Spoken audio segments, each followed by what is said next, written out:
No need to investigate her. Naalala ko ng lahat. Ang lahat ng nakaraan namin. Ang tungkol sa bata. Ang tungkol sa nagawa ko noon. Sa ngayon, hindi ko pa alam kung saan ako magsisimula. Hindi ko alam kung papaano ko ito aayusin. Sa ngayon gusto ko munang manatili sila rito. Magkukunwari akong walang maalala hanggang sa maging maayos kami. Natigilan si Dalisay sa sunod niyang narinig. Hindi siya makagalaw. Gulat at tulala lang siya. Nang mag-sink in sa isipan niya ang lahat ng narinig, ay kumuyom ang kamao niya. Nagkukunwari itong walang maalala. All this time, ay niloloko lang pala siya.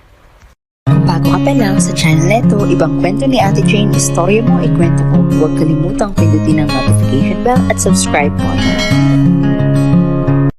Madaling araw pa lang, ngunit maaga nang nasa kusina si Dalisay at inaasikaso ang agahan nila ng kanyang anak. Bandang 5:00 nang matapos siya sa ginagawa sa kusina, kaya nagtungo na siya sa loob ng kanilang silid. Isang batang babaeng nakahiga roon na nasa edad 6 na taong gulang. Hinawi ni Dalisay ang ilang hibla ng buhok ng bata bago nagsalita. "Fiona, anak, gising na. Kakain na tayo." Aniya sa batang mahimbing pang natutulog. Ilang beses niyang tinawag ang pangalan nito hanggang sa magising na nga ito kalaunan. Kinusot-kusot nito ang mga mata nang magising na. Naawa na rin si Dalisay sa kanyang anak. Ayaw niya sanang pilitin itong gumising ng ganoon kaaga. Kaya lang wala naman siyang choice. Kailangan niyang isama ang kanyang anak sa palengke. Tendera siya ng mga gulay sa palengke. Tagabantay lang siya doon at sinasahuran siya ng 400 sa isang araw. Kahit papaano ay nabibili nila ang mga kailangan nila sa araw-araw dahil sa kanyang trabaho. Sabado sa araw na iyon at walang pasok sa school ang kanyang anak, kaya sasama ito sa kanya sa palengke ngayon. Hindi niya naman kasi pwedeng iwan ang anak niya sa bahay na mag-isa. Hindi siya mapakali kapag hindi niya kasama ang anak niya. "Kumain ka ng marami, anak." Aniya rito, tapos ay nilagyan niya ng kanin ang plato ng anak. "Kain ka rin po, mama."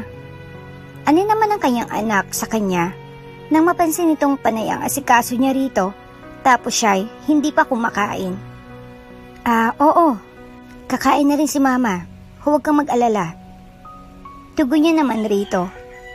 "Bukas po ba'y magsisimba tayo, mama?" Nilingon niya ang anak at tumango. "Oo, syempre. Hindi pwedeng hindi tayo magsimba. Kailangan natin paglaanan ng oras ang Diyos. Tuwing linggo na nga lang tayo makakadalo sa Kanya. Tapos absent pa tayo? Kailangan natin magpasalamat sa Kanya. Kasi kung wala siya, wala rin tayo ngayon rito. Lahat ng kinakain natin ngayon ay galing sa Kanya. Lahat ng blessings na natatanggap natin ay galing din sa Kanya." Napangiti ang kanyang anak at tumango. "Tama, mama. Binibless tayo kasi parati tayo nagpapasalamat sa Kanya." Lumawak ang kanyang ngiti.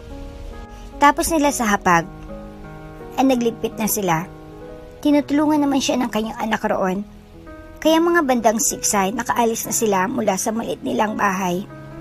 Kaagad silang nakarating sa palengke at kaagad niyang inasikaso ang mga gulay sa lagayan.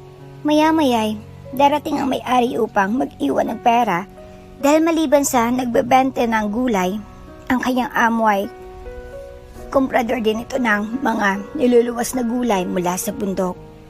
"Magkano dito?" Nilingon niyang nagtatanong na babae. Makapal ang makeup ng babae at pusturang-pustura ito. "San po dyan?" Aniya sa magalang na tono. Ito. Mukhang iritado naman ang tono ng babae. Kaagad niyang sinundan ang tinuturo ng babae. Nakita niyang tinuturo nito ang sayote. Kaagad niyang binigay sa babae upang ma-check nito. "Talagang bulok itong inabot mo?" Mas lumala ang iritasyon sa boses ng babae. Namilog ang mga mata niya. Binaba ng babae ang hawak kanina na sayote at tininang siya kaagad. Hindi naman bulok iyong binigay niya, kaya nagtaka na napatingin siya sa babae. Hindi naman po ito bulok. Dumi lang po ito. Pangangatwiran niya.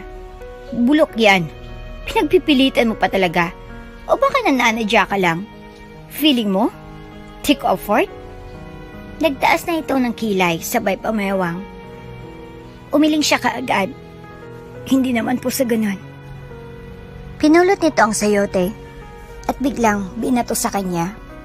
Tinamaan siya sa braso at napahima siya doon. Hoy, ikaw na bruha ka.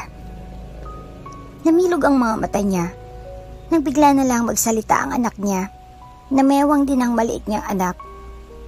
Nakapatong ito sa upuan at may hawak na crayons. Fiona, mahinang saway niya sa anak.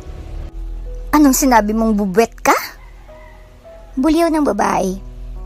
Wala ho. Huwag niyo napansinin ang anak ko. Aniya at kaagad na pumagit na dahil balak sugurin ng babaeng anak niya. Mukha ka nang witch tapos ang sama pa ng ugali mo. Patuloy ni Fiona. Kaya kaagad niyang tinakpan ng bibig ng anak. Mariin siyang napapikit. Abat, ikaw na bata ka? Sumugod ng tuluyan ang babae kaya niyakap niyang anak at baka masaktan pa ito. Kaya lang hindi niya alam na upuan pa lang dinampot ng babae. Iyon ang balak nitong ihampas anak niya. Kaya lang humarang siya kaya siyang tinamaan. Direktang sa ulo niya tumama ang upuan. Nagdilim kaagad ang paningin niya. Hindi niya narinig ang pag-iyak at paghingi ng tulong ng kanyang anak. Sa kabilang banda, seryosong tinitigan ni David Allaher ang pinasang documents sa kanya ng kanyang staff nang biglang tumundog ang telepono sa kanyang desk. Kaagad niyang sinagot ang naturang tawag. Good morning po, sir. Bungad ng kanyang tauhan sa seryosong tono. Yes? Anong meron? Tungkol po ito sa inyong mag-ina. Natigilan siya nang marinigang tungkol sa bagay na yon. Anong tungkol sa kanila?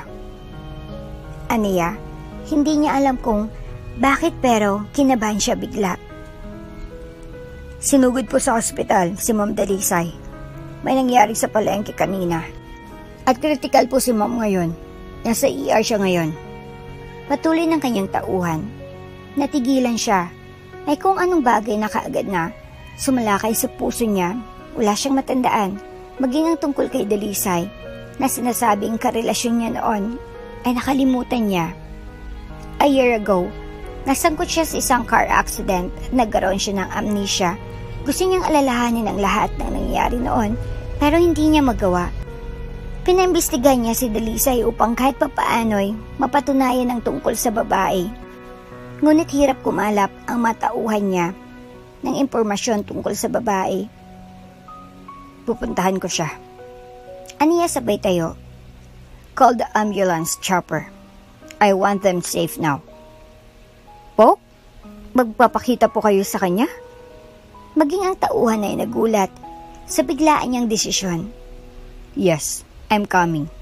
Gusto kong makita ang babae. Okay, boss. Tapos ay binabaan niya ang tawag, saka kinuha ang susi sa kanyang mesa. Saka nagtungo sa elevator, tungo sa parking lot.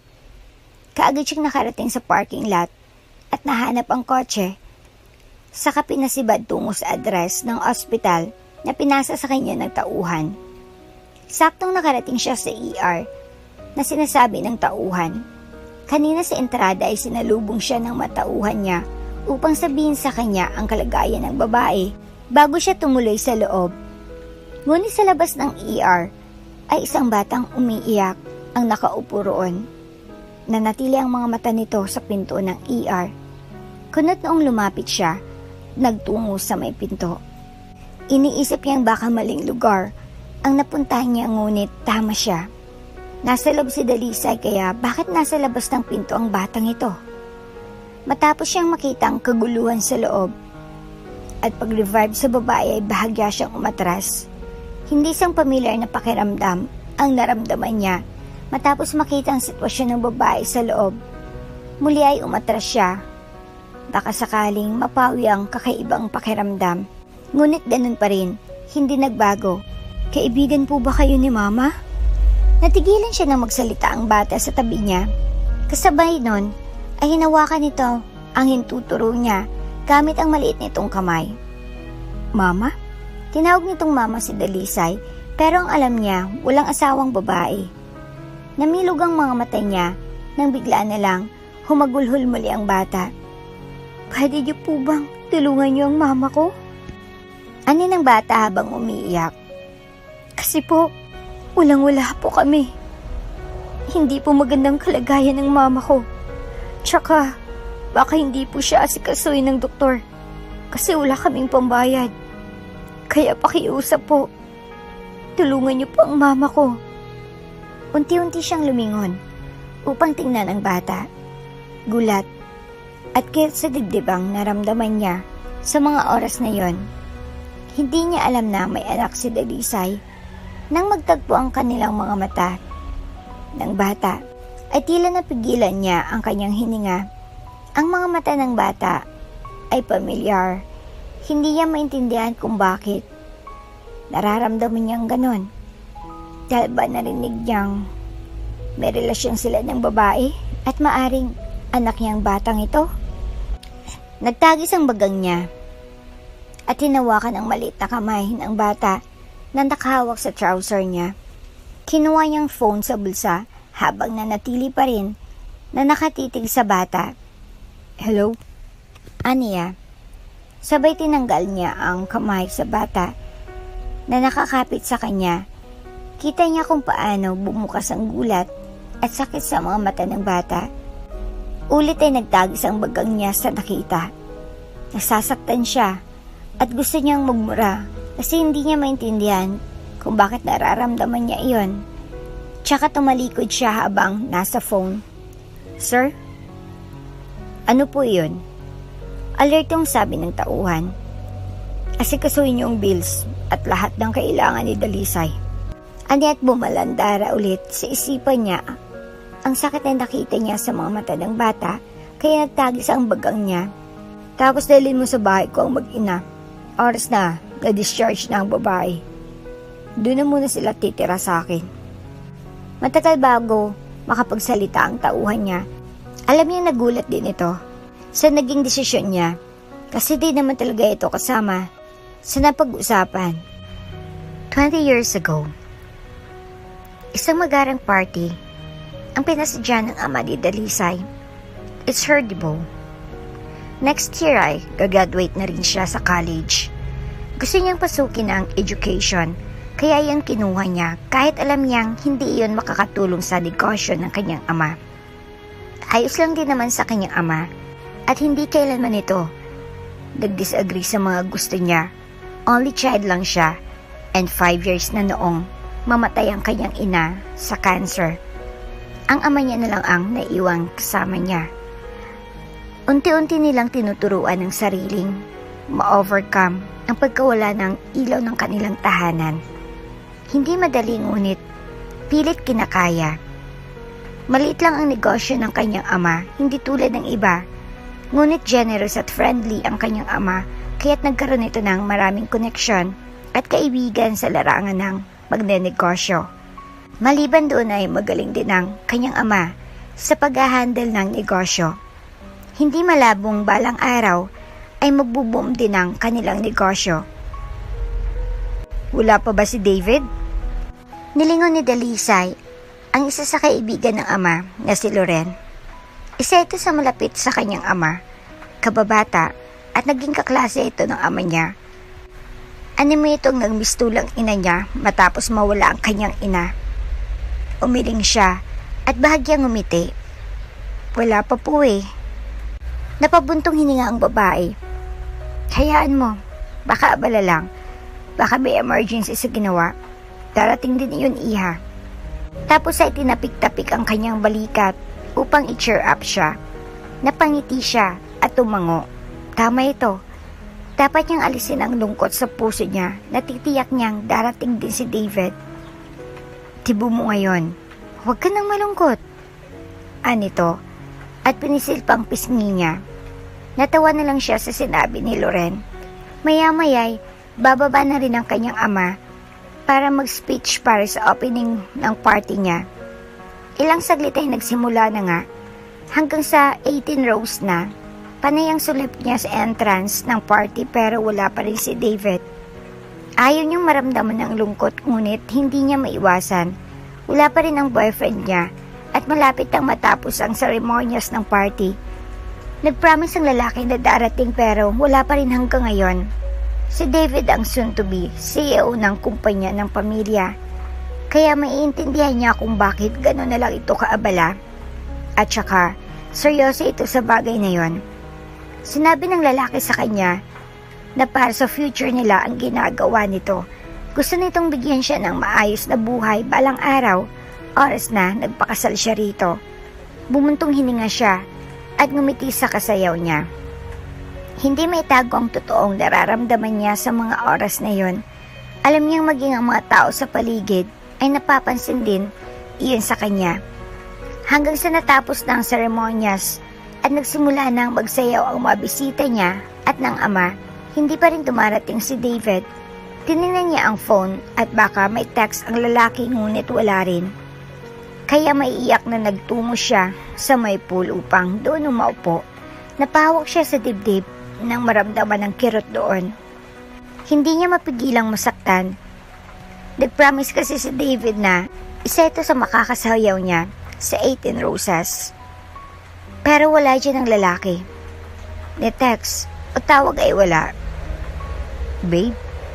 Natigilan siya at kaagad na napatayo nang marinig ang familiar na boses.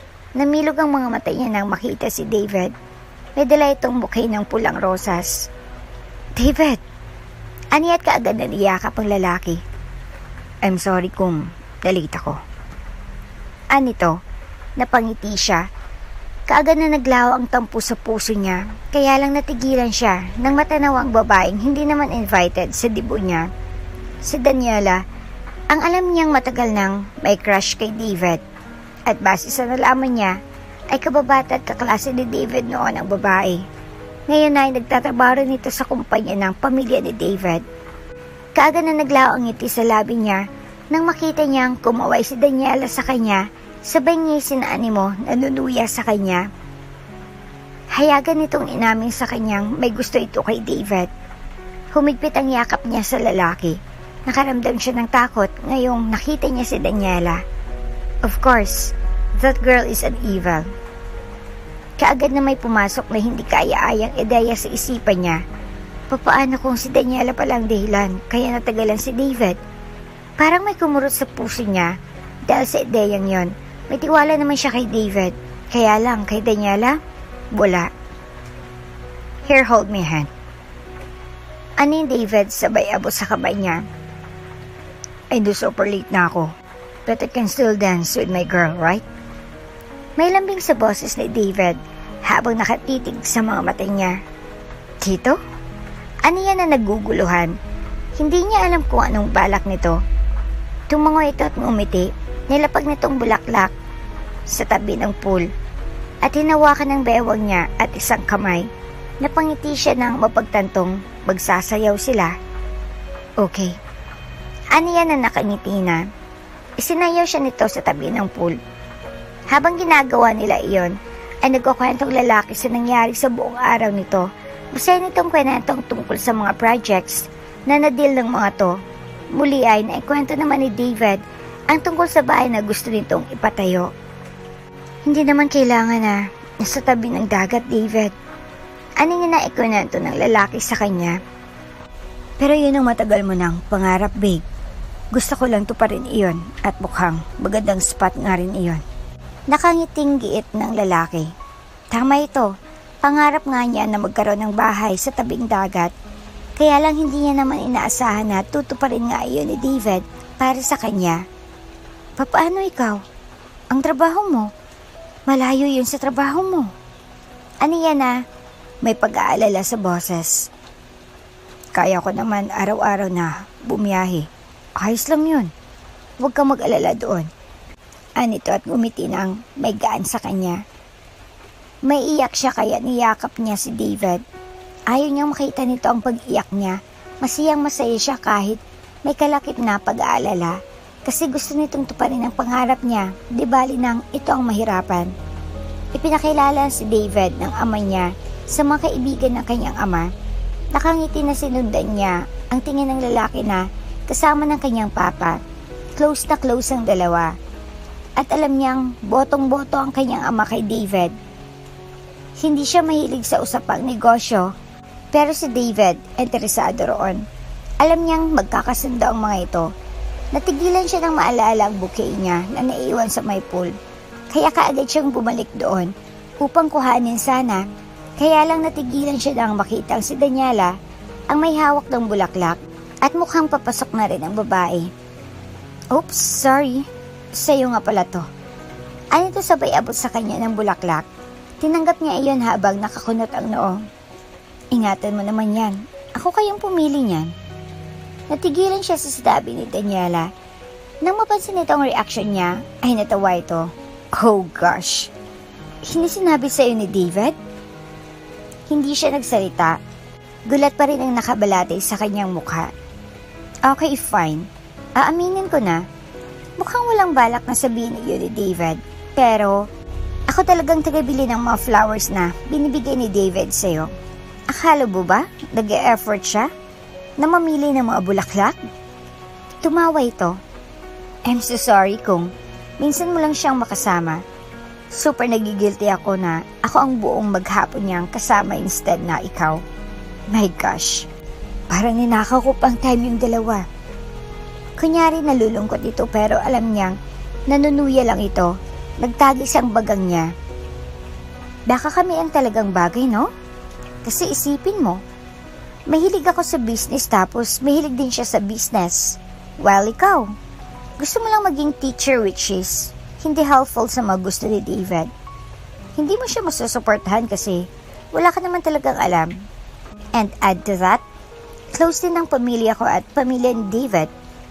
Nakangisi na si Daniela, bakas ang kayabagan sa pagmumukha nito. Napalunok siya at nanginginig ang mga daliri na nakatitig sa babae. Kung ganon, bakit akong pinili? Ilang taon ka nang umaaligid sa kanya pero hindi kanya niligawan. Aniya sa seryosong boses. Nakita niya kung papaano natigilang si Daniela. Kita niyang unti-unting pagsilay ng galit sa mga mata nito. Naapektuhan nito sa sinabi niya. Kasi dumating ka.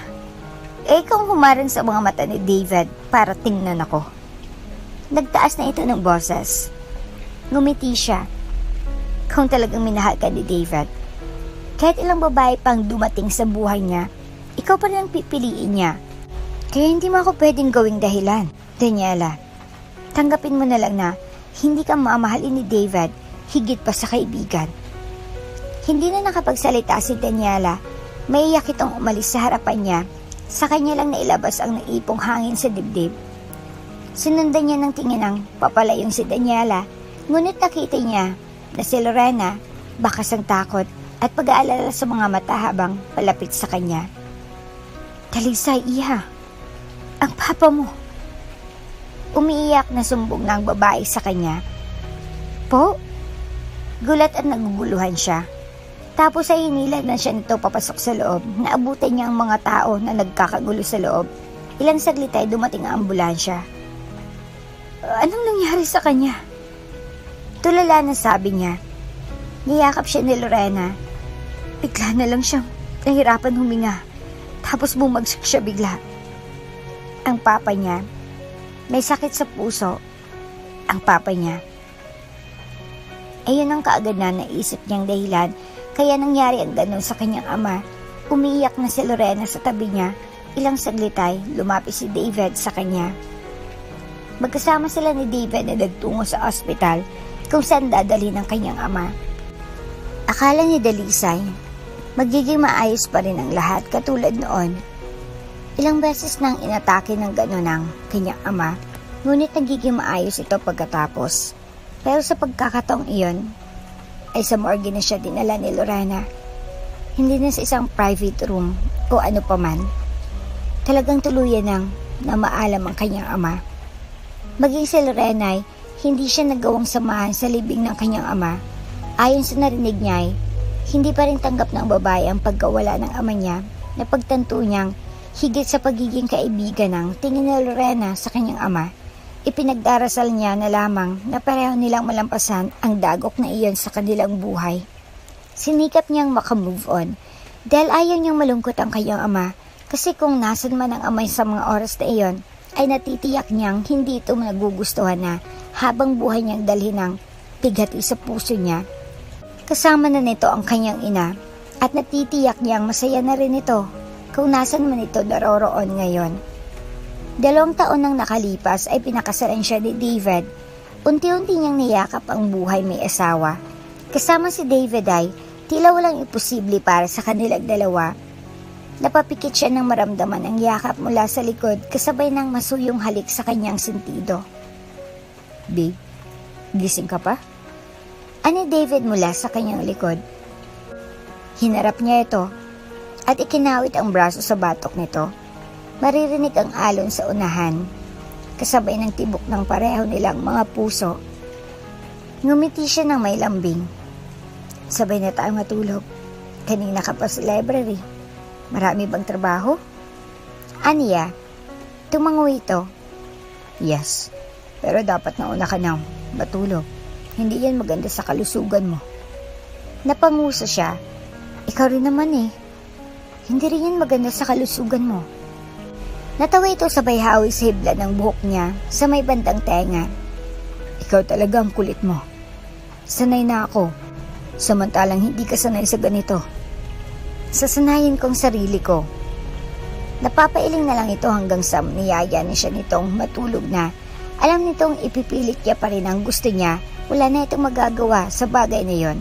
Yakap-yakap siya nito lang makahiga na sila sa kama. Bukas ang bintana na nakaharap sa dalampasigan. Dinig na dinig sa silid nila ang mabining hampas ng alon sa tabing dagat. Natupad ang kanyang pangarap na magkaroon ng bahay sa tabing dagat at kasalukuyan nga silang nakatira sa bahay na iyon. Hindi ganun kalaki pero sakto lang upang doon nila buuin ang kanilang pamilya at mga pangarap. Nagising si Dalisay sa boses na naririnig sa paligid niya. Nang magmulat siya ng mata, ay narinig niya mula sa silid na may kausap si David sa labas. "Bakit ganun ang resulta? Bakit hinayaan niyo mag-pull out siya ng share? Alam niyo naman na naghihingalo ng pondo natin. Hindi niyo malang hinanapan ng paraan para magbagong isip niya?" Natigilan siya ng mapagtanto ang sinasabi ni David sa kausap sa phone. "Babagsak ang kumpanya kung nagtuloy-tuloy ang ganyang sistema. Alam niyo naman na wala ako dyan parati. Hindi ako agad-agad makakadalo para saklolohan kayo dyan. Kaya sana man lang matuto rin kayong humanap ng paraan. Hindi yung isang tao lang ang aasahan nyo." Patuloy ni David. Hindi si David ang CEO, ngunit ang trabaho niya ay tila dinaig pa ng CEO dahil ito ang madalas na asahan ng lahat. Masasabi niyang handang-handa na talaga ang kanyang asawa para maging CEO ng kumpanya. Dahil doon ay may malaking desisyon na nabuo sa kanyang isipan. Hindi siya papayag na mag-isang harapin ang kanyang asawa ang lahat. Siyang asawa nito kung kaya't kailangan niyang tumayo sa tabi ng asawa upang alalayan nito at ito ang pagkakataong iyon. "Sasama ka?" Nagulat si David nang isang umaga nagdesisyon siyang sumama rito. Tumango siya at ngumiti. "Oo, David. Bahala kong bisitahin ang bahay ni Papa. Matagal-tagal na rin noong huling apa ko roon." Tumango-tango ang asawa. "Sige, para naman may kasama rin ako mamaya pag uwi." Malawak ang ngiti ng lalaki sa ideyang iyon. Natawa na lang siya. Madalas itong mag-isa sa biyahe at halatang nabuboryo rin ito sa biyahe kapag mag-isa ito. Masaya itong kasama siya mamaya pag uwi. "Ingat ka. Dadaanan kita rito mamaya." Ani David nang maibaba siya nito sa mismong bahay. Hinalikan siya nito bago sila nagkahiwalay. Sa bungad pa lang ng bahay ay matatanaw niya ang abogado ng ama niya. na siyang may dala ng mga papeles na hinihingi niya. Salamat po sa pag-aasikaso nito, attorney. Aniya matapos makuha ang envelope mula rito. Kaibigan kong ama mo, malaki ang naitulong niya sa pamilya ko noong nangailangan kami. Maliit na bagay lamang itong ginagawa ko. Hindi sapat ito para mabayaran ko ang lahat ng kabutihan ng ama mo. Anito, masaya siyang marinig iyon mula sa kaibigan ng kanyang ama. Nawala ito ngunit nanatili ang kabutihan ng ama sa mga puso ng taong natulungan ito. Nagpaalam din kalaunan ng attorney.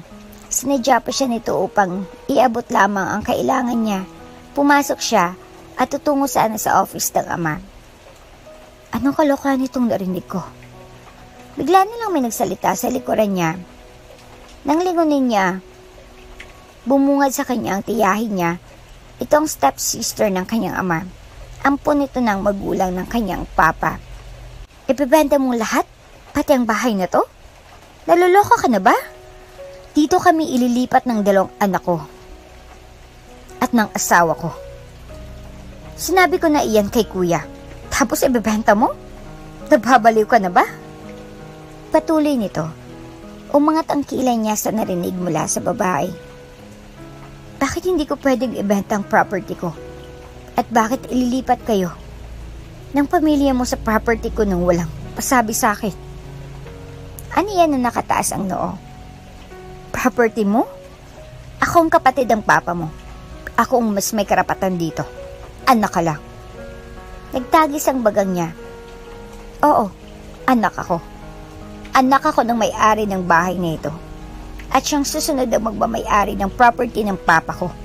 Pwede kang mag-aral ulit o mag-research kung nahirapan kang umintindi, tita. Namilog ang mga mata ng babae.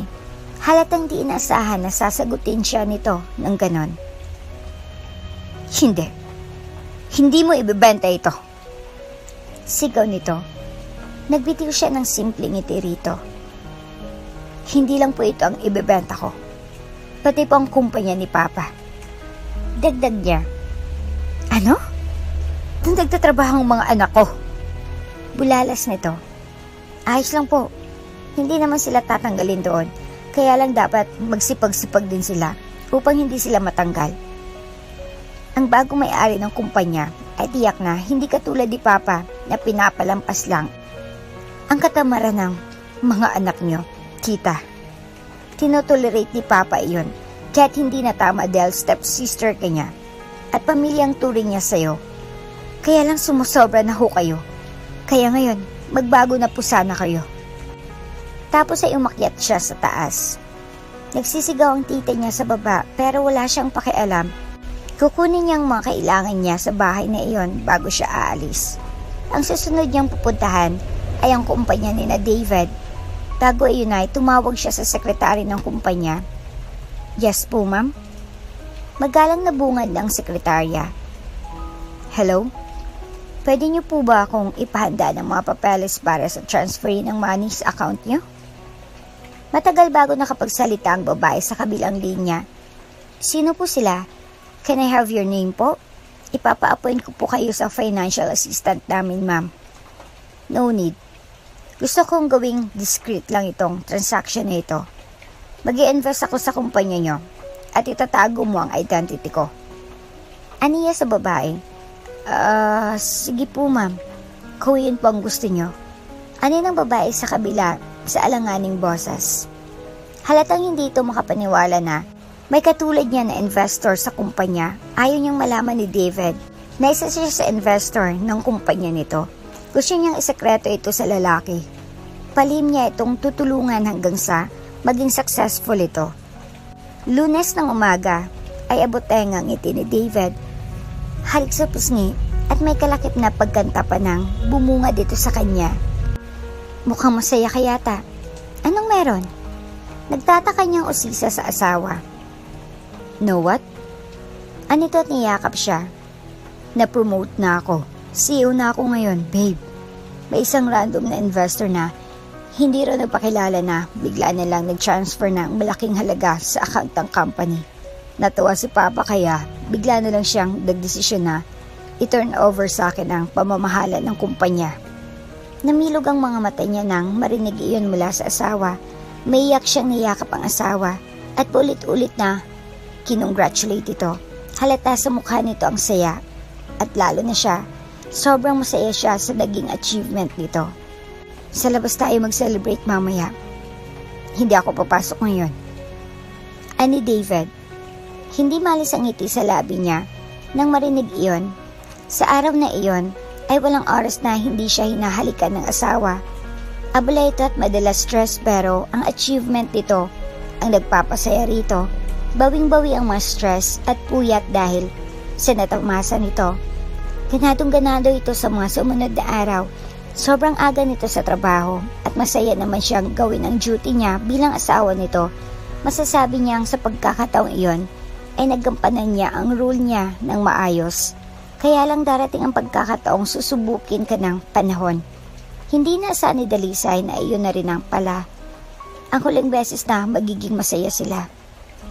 Hindi umuwi ng isang gabi si David sa kanila hanggang sa umabot na ang 2 gabi. Ni isang tawag ay hindi ginawa ni David. Kahit text man lang wala. Kaya nakaramdam na siya ng kaba.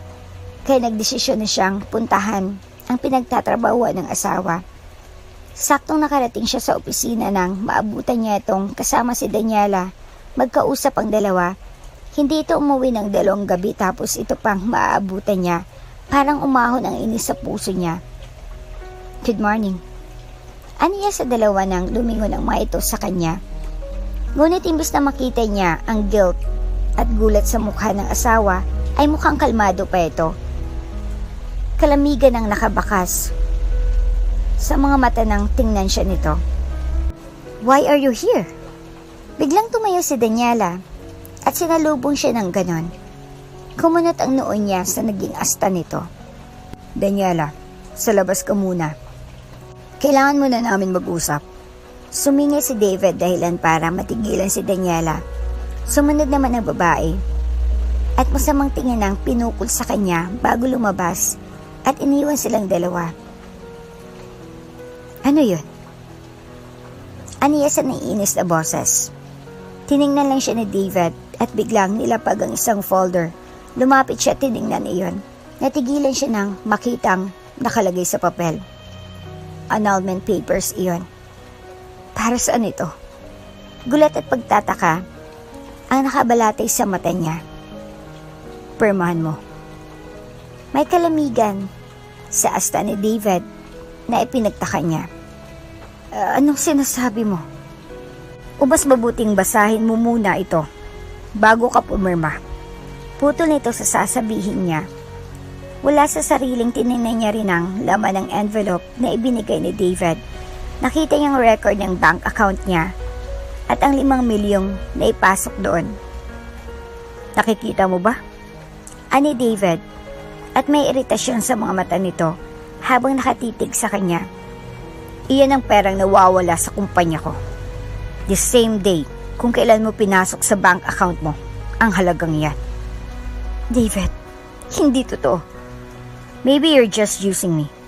Baka pera lang naman talagang habol mo sa akin. May pait sa boses ni David nang sabihin iyon. Ano bang sinasabi mo? Nanginginig ang boses niya nang sabihin iyon. Hindi niya inaasahang maririnig niya iyon mula kay David. Mahal niya ito kahit hindi niya sabihin. Alam niyang ramdam ni David ang pagmamahal niya o baka manhid lang talaga ito o hindi nito napansin ang mga ginagawa niya para rito. No, you can sign our annulment. Pwede ka nang umalis pagkatapos. Gawin mo ang lahat ng gusto mong gawin sa pera. Hindi na kita pakikialaman pa. Tapos na tayo. Tinuldukan ni David ang lahat sa pagitan nila. Sa pamamagitan ng mga salita nito, wala na siyang magagawa pa. Kahit pa mag-explain siya, mukhang sarado na ang puso ni David at hindi na ito makikinig pa sa kanya. Nanginig ang kamay na pinirmahan niya ang annulment papers. Tila wala sa sariling naglakad siya palabas ng opisina. Tulala, gulat na gulat. Tila hindi pa rin nag-sink in sa isipan niyang ganun-ganun na lang natapos ang lahat sa kanila ni David. Huliin niyo ang babaeng iyan. Nang mag-angat siya ng tingin, ay nakita niyang ama ni David.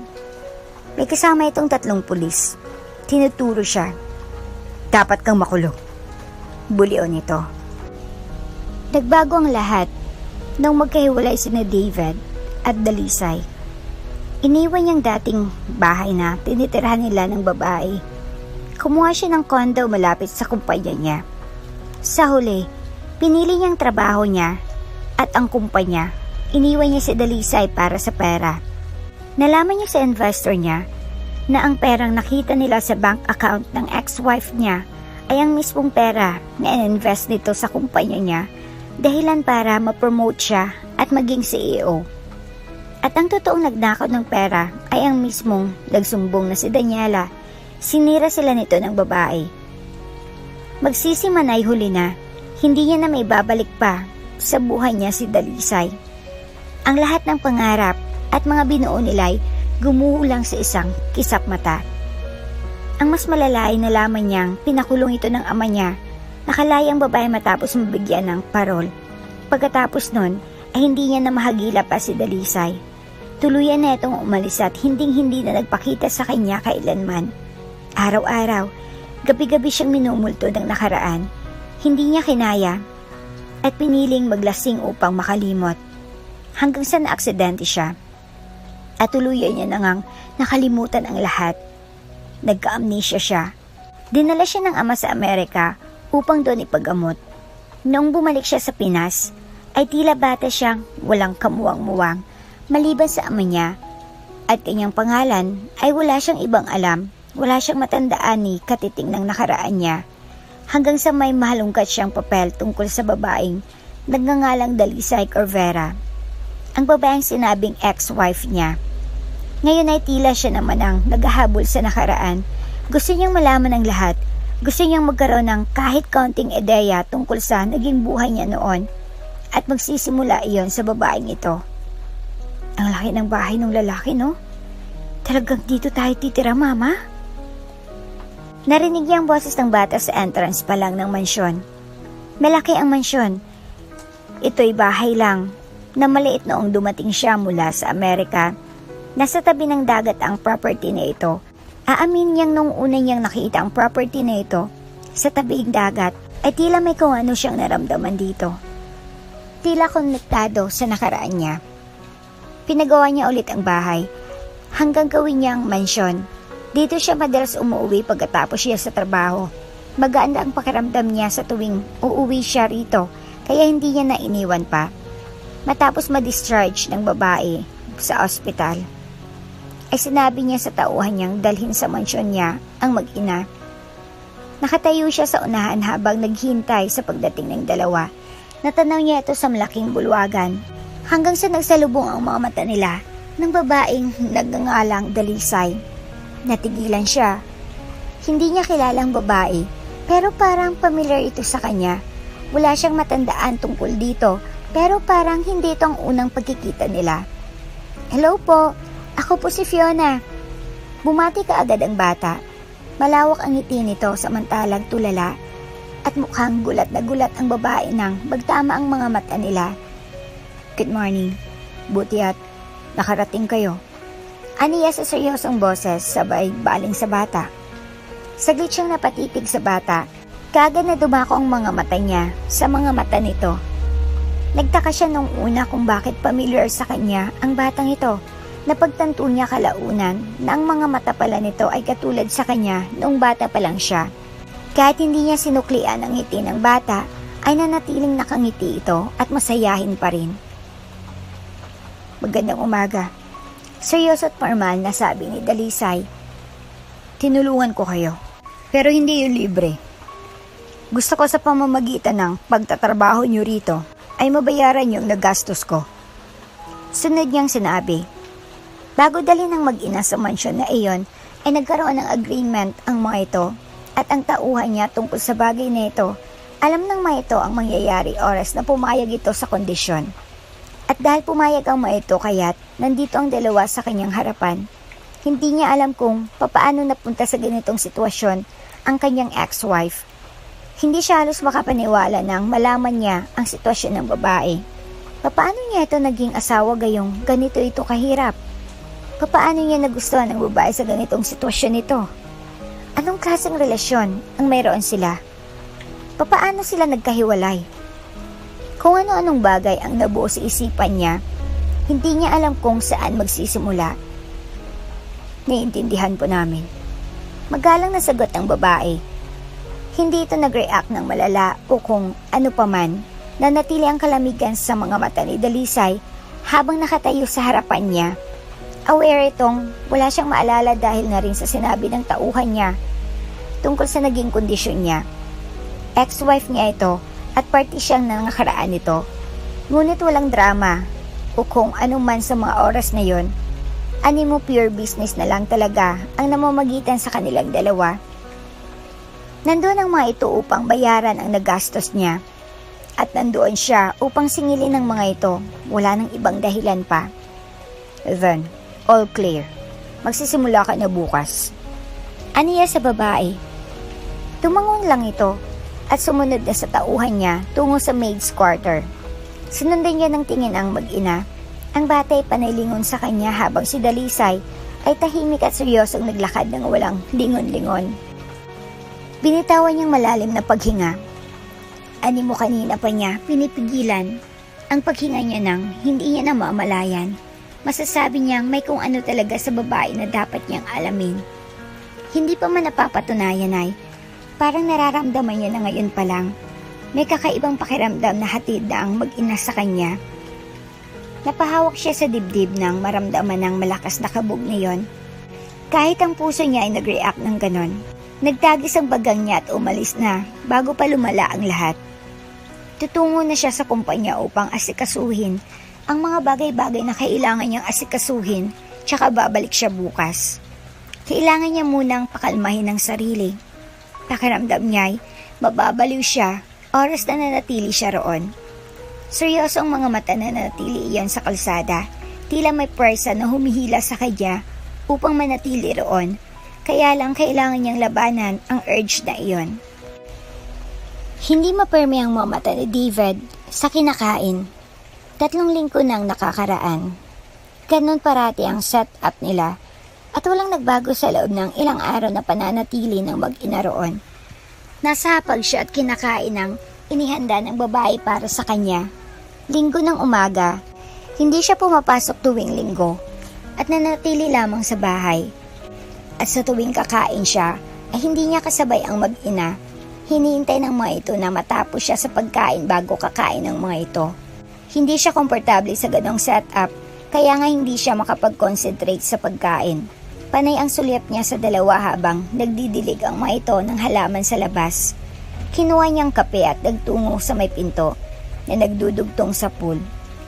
Mama, ang daming bulaklak oh. Boses siya ng bata habang hawak ang hose at dinidiligan ng halaman habang nag-a-arrange naman ng mga paso ang ina. Napangiti si Dalisay habang pinagmamasdan ng anak na maganang nagdidilig ng mga bulaklak. Gusto nitong diligan ng lahat ng bagong tanim niyang mga halaman. Tuwang-tuwa pa itong pinagmasdan ang mga namumulaklak na halaman. Mama, tiyak akong matutuwa si Sir David kapag nakita niya ito. Tumadami ang bulaklak nitong garden niya dahil maayos nating inaasikaso. Inosenteng tura ng bata. Tipid ang hiting binitawan niya. Alam niya naman na walang pakialam si David sa mga bulaklak na iyon. Hindi mahilig sa bulaklak ang lalaki. Siya lang itong mahilig doon noon. At natitiyak niyang hindi iyon ma-appreciate ni David.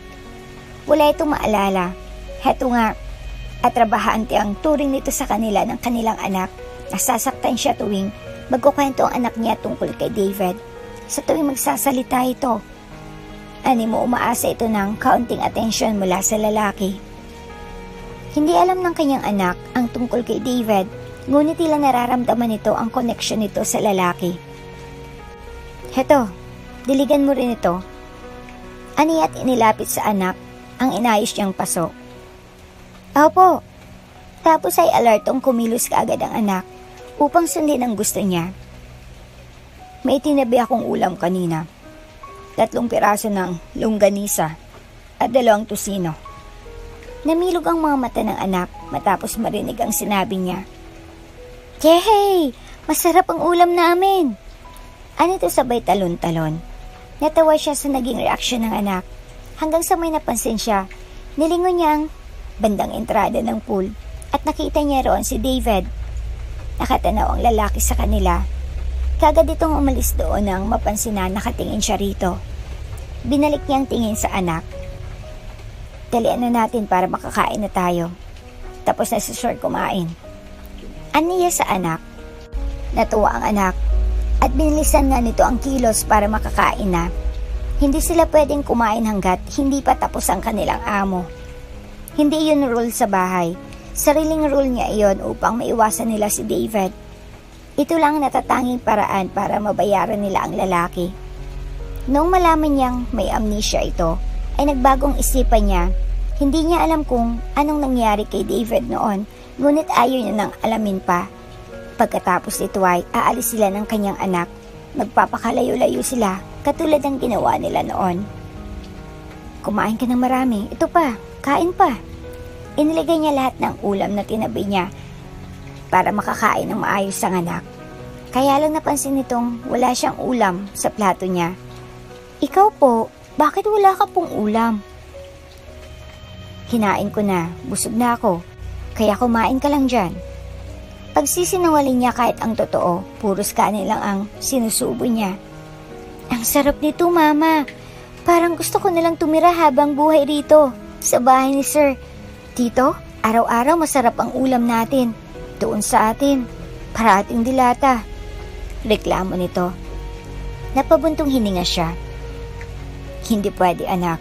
Balang araw, aalis din tayo rito. Hindi tayo pwedeng magtagal dito. Bakit naman po? Natigilan siya at hindi kaagad nakasagot. Ilang saglit pa ang dumaan bago niya nasagot ang tanong na iyon. Kasi hindi pwede. Huwag mo nang itanong. Tsaka, maghanap si Mama ng mas magandang trabaho para mas masarap parati ang ulam natin. Mas maganda pa rito. Mas malaki ang sahod. Mas magara. Napalunok ang anak at nagbitiw ng tipid ng ngiti. Kayo pang bahala. Napangiti na rin siya, mabuti naman, at naiintindihan siya nito kahit hindi niya nasagutin pa ang mahirap na tanong na iyon. Kinagabihan ay inasikaso niyang hapunan. Linggo kaya nasa bahay si David. Katulad noon na natili lang sa bahay ang lalaki. Puhugas nito, anak. Aniya sa bata matapos niyang balatan ang carrots. Opo, akin na po. Anito tapos ay inabot ang carrots, tapos sinugasan. Mama, ako na pong magbalat. Umiling siya. Hindi pwede, baka masugatan ka pa. Kailan pala ako mag-aaral magbalat? Malaki na po ako. Kaya ko na po yan. Giit nito. Pinindot niya ang ilong nito. Huwag kang mainit. Balang araw, ikaw na magluluto ng ulam natin. Napangisi ang anak. Tapos nilang magluto ay kaagad nilang inayos ang hapagkainan. Tapos ay sabay silang umalis ng kanyang anak upang magtungo sa likod. Doon sila tatambay hanggang sa matapos sa pagkain ang amo nila. Where are you going? Let's have dinner together. Napatingin silang dalawa kay David. Tapos ay nagkatinginan sila ng anak. Animo pareho silang nagulat sa sinabi ng lalaki. Let's eat. Maupo na kayo. Patuloy ni David. Tapos ay nauna sa hapag. Kaya ngali-ngali silang dalawa ng kanyang anak na sumunod at nagtungo sa kabilang upuan. Hindi niya alam kung bakit biglang naisip ng lalaking iyon. Nagsimula nang kumain si David nang mapansin nitong hindi pa sila kumakain. What are you waiting for? Anitong nakakunot ang noo. Nagpipray kami bago kumain. Si Fiona mismo ang sumagot. Natigilan si David at halatang napahiya sa sinabi ng bata. Huminto ito sa pagsubo at tumango-tango. Sumenyas itong magdasal muna sila bago kumain. Kaya siya na mismo ang nagsimulang magdasal para sa kanilang lahat. Nang matapos ay nagmulat siya ng mata. At tila kanina pa may nakatitig sa kanya habang nakapikit siya, kaya bumaling siya sa pinanggalingan ng tingin na yon. Saktong nahuli niya si David na agad na nagbawi ng tingin at nagpatuloy na sa pagkain. Hayaan mo na dyan. Ako nang bahala dyan. Aniya sa anak niyang abala sa pagtabi ng mga ginagamit sa pagluluto. Maupo ka na doon. Mukhang ayaw pa sanang iwan ng anak niyang sink, pero dahil inutos niya kaya napilitan nitong sundin ang sinabi niya. Nakanguso na naupo si Fiona sa upuan. Alam ni David kung anong oras sila dapat kakain kaya hindi niya na ito tinatawag para bumaba pa. Ilang saglit lang ay bumaba na si David. Hindi niya maalis ang tingin dito. Bagong gising at magulo pa ang buhok pero gwapo pa rin ang lalaki. Napailing siya upang gisingin ang sarili. Hindi niya dapat iniisip ang ganon. May namamagitan sa kanila noon ang lalaki pero matagal na yon at kailangan niyang kalimutan iyon. Imbis na bigyan ng pansin ang lalaki ay mas mabuting anak niya na lang ang aasikasuhin niya. Naupo na siya sa tabi ng kanyang anak at nilagyan ng kanin at ulam ang plato ng bata. Kumain ka na. Aniya sa bata. Nakita niyang bumaling sa kanya si David. Saglit silang nagkatinginan, ngunit siya na agad ang umiwas ng tingin. Fiona, nag-aaral ka pa ba? Natigilan siya at napalingon sa nagtatanong na si David. Kumunot ang noo niya. Bakit nito tinatanong iyon? Hindi pa po. Malayo ang school. Napatingin siya sa lalaki. Nagulat siya nang mapagtantong nakatingin din pala ito sa kanya. Tsaka binalik nito ang tingin sa anak nila. Ngumiti ang lalaki sa bata. Pwede ka mag-aral habang nandito ka. Namilog ang mga mata ni Fiona. Talaga po? Napatayo si Fiona sa gulat at saya. Tumango si David at ngumiti. Hindi siya nakapagsalita pa. Hindi niya gusto ang ideya ni David. Kung may gagastos para sa pag-aaral ng anak niya, ay siya iyon. Nandoon siya upang bayaran ang gastos ni David sa kanya sa ospital. Hindi niya nakakayanin kapag nadagdagan pa ang utang nila sa lalaki. Ayaw niyang magtagal sila roon. Mama, matutulog na po ako. Ani Fiona matapos silang kumain. At tapos na sila sa pagliligpit. Bahagya siyang ngumiti sa bata at tumango. Sige, akyat ka na. Ako nang bahala rito. Tapos umalis na ang bata. Wala pa siyang balak na matulog. Hindi rin naman siya makakatulog ngayong gabi dahil parati niyang iisipin ang offer ni David sa anak niya. Kaya balak niyang kausapin ngayon ang lalaki. Tinapos niya ang huling plato sa sink.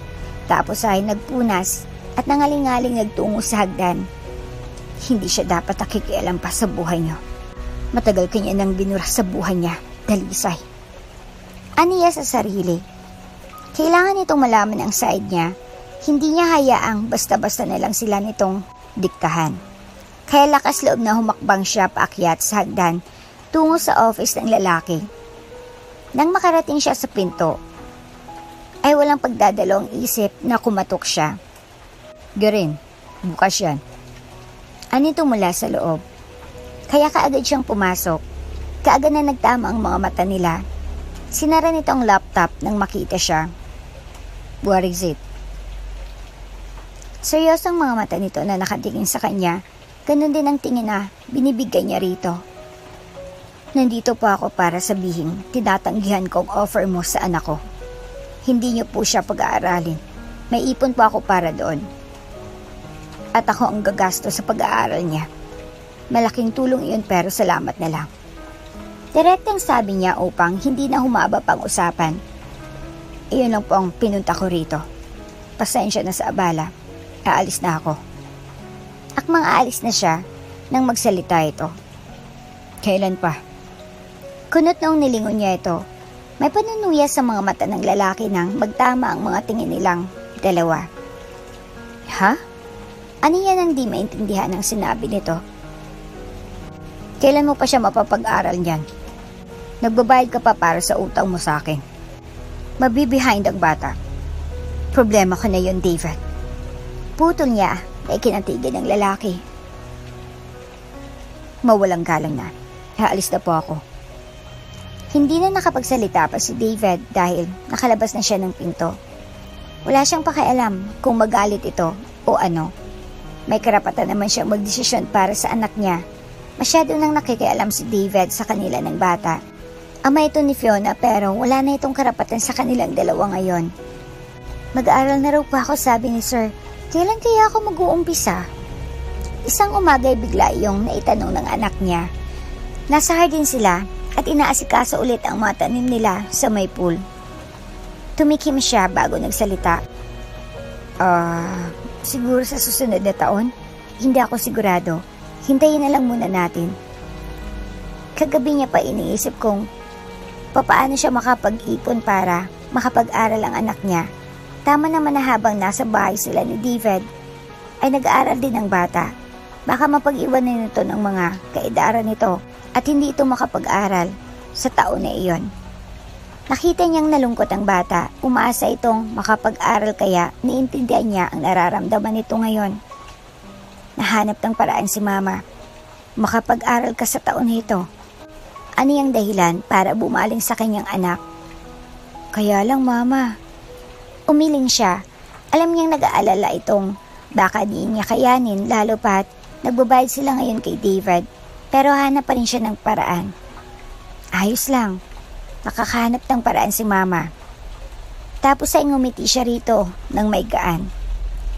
Ngaling-ngaling gumanti naman ang ngiti ang anak. Halatang hindi pa rin sure sa sinabi niya.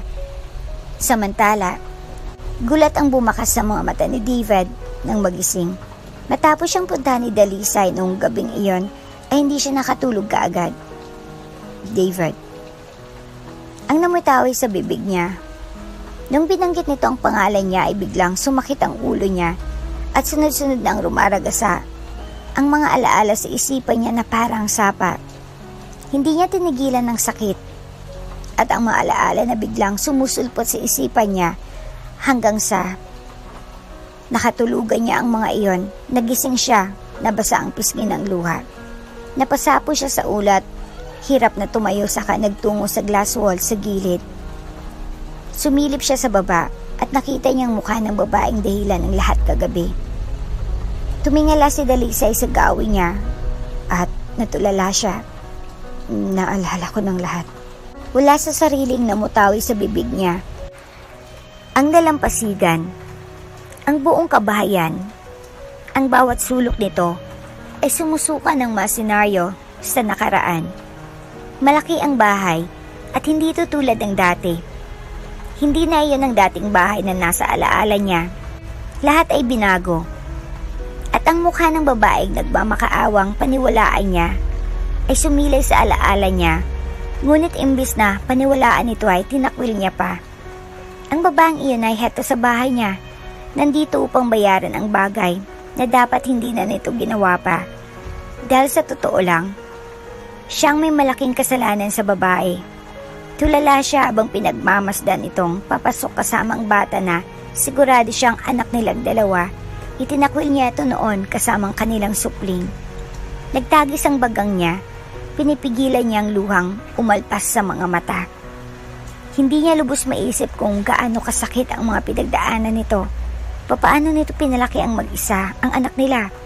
Papaano nito kinaya ang pait at pasakit na binigay niya? Handa na po ang pagkain. Kumain na po kayo.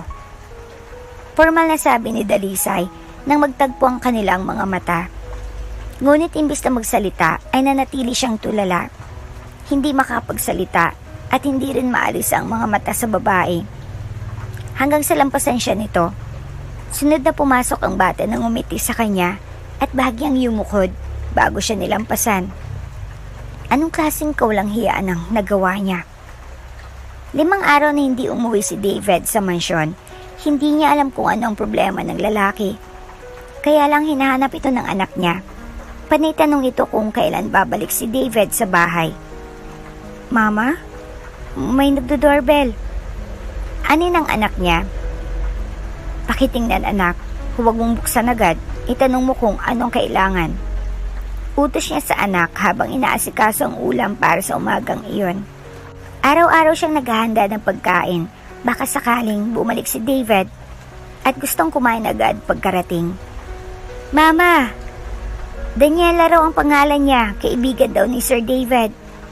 Natigilan siya sa paghihiwa ng rekados nang marinig ang pangalang binanggit ng anak. Nilingon niyang bata at kabadong umiti siya rito. Buksan mo. Aniya, kaya dali-daling tumakbo ang bata pabalik sa pinto upang buksan ang pinto. Huminga siya ng malalim at binabangkot silyo sa ka-apron upang maayos na harapin si Daniela. Sa bungad pa lang ng kusina ay natanaw niya na si Daniela na taas noong naglakad papasok. Mabilis na nagtagpo ang kanilang mga mata.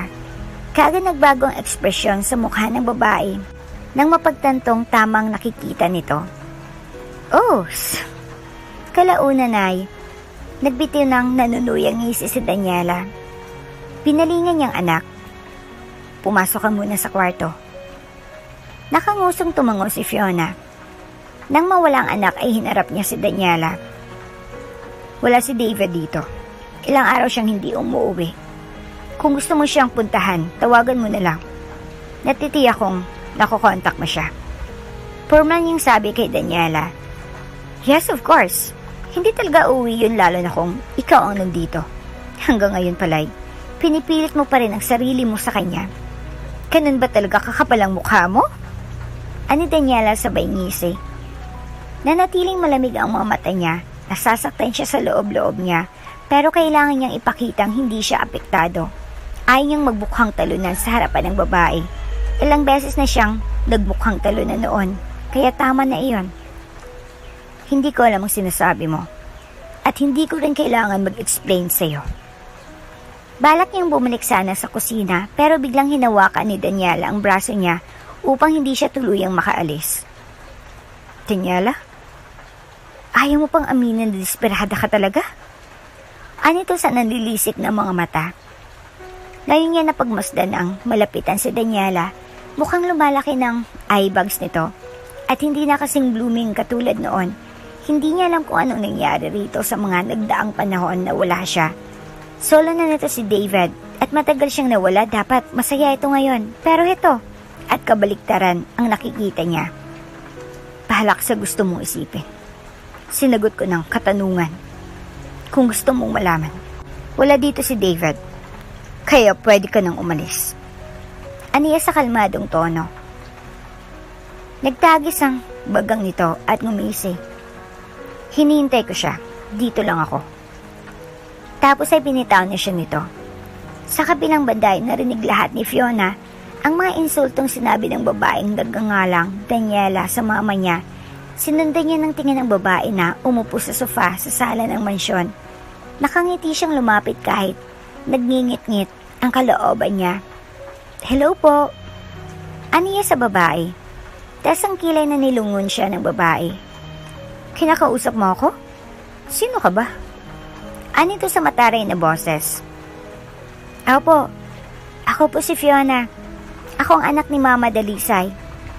Aniya sa masiglang tono. Namilog ang mga mata nito at kalaunan ay natawa. Ang tawa nito ay tawa na tila ng iinsulto. Wow! So, sinama niya rito ang bunga ng kalandian niya. Bubulong-bulong ni Daniela. Pero hindi yun nakatakas sa pandinig niya. Hindi po malandi ang mama ko. Kita mo po yung suot niya? Formal na pananamit po iyon. Iyon ang uri ng babaeng kagalang-galang, hindi po tulad ng iba dyan. Aniya sabay sulyap sa suot ni Daniela na dress. Maikli iyon na halos kita na ang kaluluwa dahil sa ikli at revealing. Namilog ang mga mata ni Daniela at nagtagis ang bagang. Hindi nito inasahan na magsasalita siya ng ganon. Anong sinabi mo? Bastos kang bata ka. Bulyaw ni Daniela. Ngumiti lang siya. Oops, sorry po. Pero kasi po, magalang po talaga ako. Magalang ako sa mga taong kagalang-galang. Mabait po kasi ang mama ko kaya natuto po ako sa kanya. Kaya lang po, hindi ko po naman ang kabaitan ng mama ko. Baka hindi nyo alam, maldita po talaga ako. Hindi malis ang pagtagis ng bagang ni Daniela. Halatang hindi naasahan na makakarinig ito ng ganon mula sa bata na tulad niya. Bata pa siya pero malapit na siyang mag 7 years old. Kahit pa paano ay naiintindihan niya ang takbo ng mga bagay-bagay sa paligid niya. Hindi alam ng mama niya pero siya ng pinakamaldita sa palengke dati.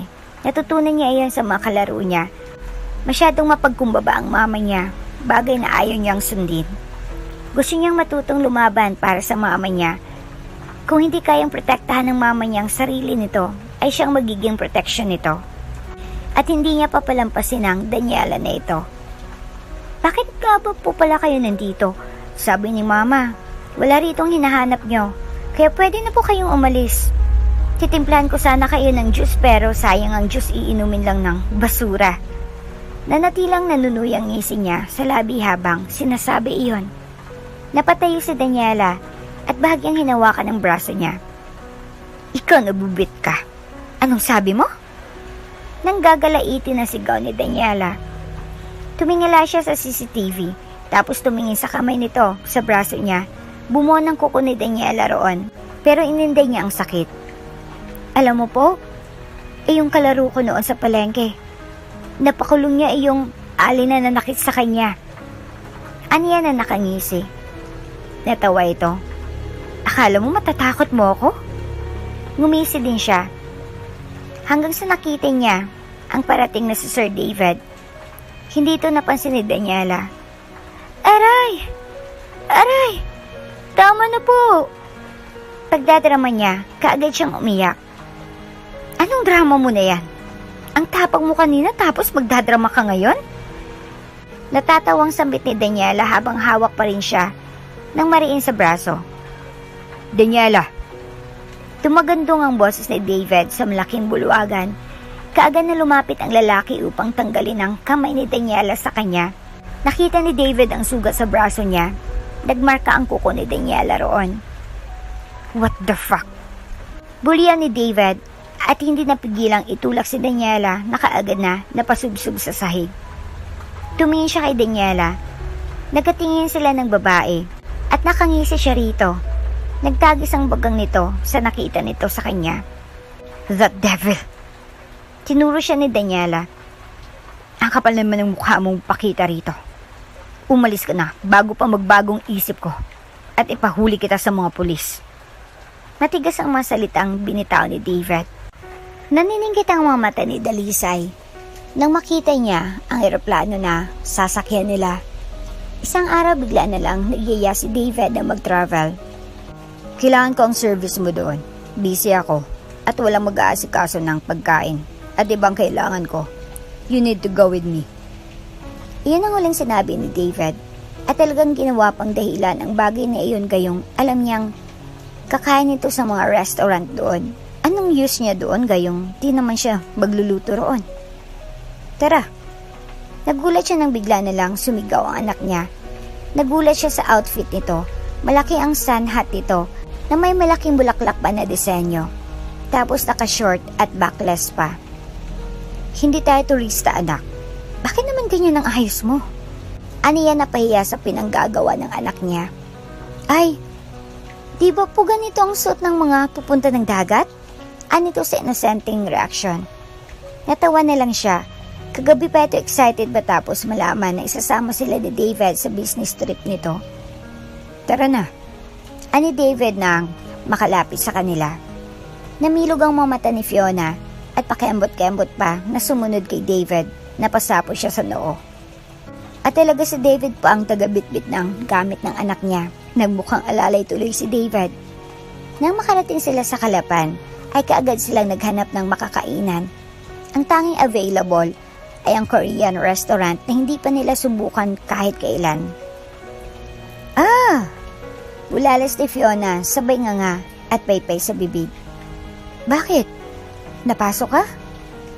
Nag-aalala niyang tanong. Kagad na nakapagtawag ng staff si David upang maghingi ng malamig na tubig. Tinuro ni Fiona ang kulay green na bagay sa isang maliit na plato. Bakit po ang hanghang ng avocado nila dito, Mama? Kainis. Maiyak na sabi ni Fiona. Wasabi yan, hindi avocado. Natatawang tura ni David. Napapailing na lang siya. Wasabi. Napatango-tango si Fiona. Grabe, wasabi? Wala kang masabi sa pangit ng lasa. Napatawa silang parehas ni David sa sinabi ni Fiona. Nagkatinginan sila ni David. Saka siya na nahimik at kaagad na nag-iwas ng tingin pareho.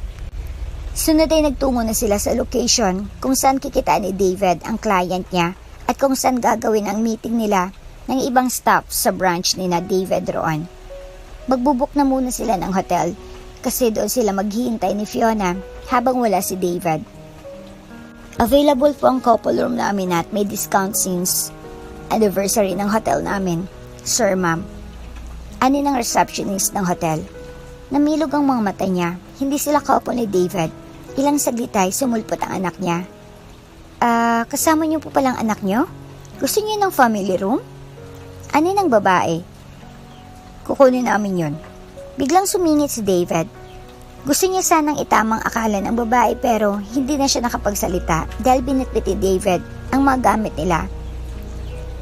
Kating-kati na siyang ipagsigawan sa buong hotel na wala silang relasyon ni David. Kaya lang wala siyang magawa, kaya naiinis siya. Nilingon niya si Fiona na kanina pa ngiti-ngiti habang nakasunod sa kanya. Bakit? Ano yung nakakunot ang noo sa anak? Ngumisi ito lalo. Sabi ng babae kanina, anak niyo raw ako ni Sir David. Namula siya. Tara na, nagkamali lang yon. Humagiking ang anak niya sabay sunod sa kanya. Kung may enough na pera lang siya, ay kukuha siya na ng isa pang silid para hindi sila mapagkamalan na pamilya. At talagang hindi tinama ni David ang maling akala ng receptionist. Talagang sinakyan pa nito. Madaling natapos si David sa gagawin nito sa araw na yon. Sa tabing dagat sila kumaing tatlo. Wow! Ang sarap ng mapagkain nila rito! Bulalas ni Fiona sabay subo. Agad niyang dinampot ang juice upang ilapit sa anak. Ngunit kasabay niyang nag-abot ng juice si David, kaya tuloy. At dalawang juice ang nasa kay Fiona. Palipat-lipat ang tingin ni Fiona sa kanilang dalawa. Tapos ay palim nang ngumisi ang bata. Kumain ka na. Ani David sa kanya. Napalunok siya at tumango. Ikaw rin. Tumango si David at mas lalong lumawak ang ngisi sa labi ni Fiona. Masayang isang linggo na business trip. Imbis na stress ay kakaibang kaginhawaan. Ang dulot niyon para sa kanilang tatlo. Buong linggo na magkasama sila, ang mga bagay na hindi nila nagawa noon ni David ay nagawa nila ngayon kasama si Fiona.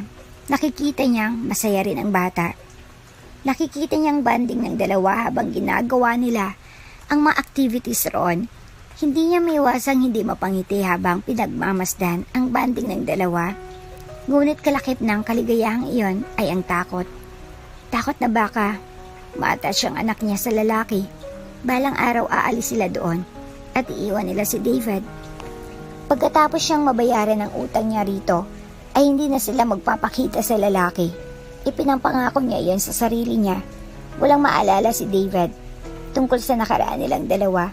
Ayos na iyon at nang hindi sila mahirapan pareho, oras na handa na silang pareho na maghiwalay ng landas. Kain ka pa. Natauhan siya nang marinig ang boses ni David. Tapos ay nakita niyang nilagyan ng lalaki ng kanin ang plato ng bata. Opo, masayang tumango ang anak niya. Tapos ay ganadong kumain ang anak niya matapos lagyan ni David ng kanin ng plato nito. Kita niyang kislap sa mga mata ng anak niya sa tuwing pinupuri ito ni David o kaya'y sa tuwing kakausapan ito ng lalaki. Animong sapat na ang mga salita ni David upang buuin ang araw ng anak nila. Biglang tumunog ang cellphone ng lalaki, dahilan para tumayo ito at lumabas. Natapos sila sa pagkain ngunit hindi pa nakakabalik si David, kaya tinakpan niya ang pagkain tapos nagtungo siya sa opisina ng lalaki sa taas. No need to investigate her. Naalala ko ng lahat. Ang lahat ng nakaraan namin. Ang tungkol sa bata. Ang tungkol sa nagawa ko noon. Sa ngayon, hindi ko pa alam kung saan magsisimula. Hindi ko alam kung papaano ko ito aayusin. Sa ngayon, gusto ko munang manatili sila rito.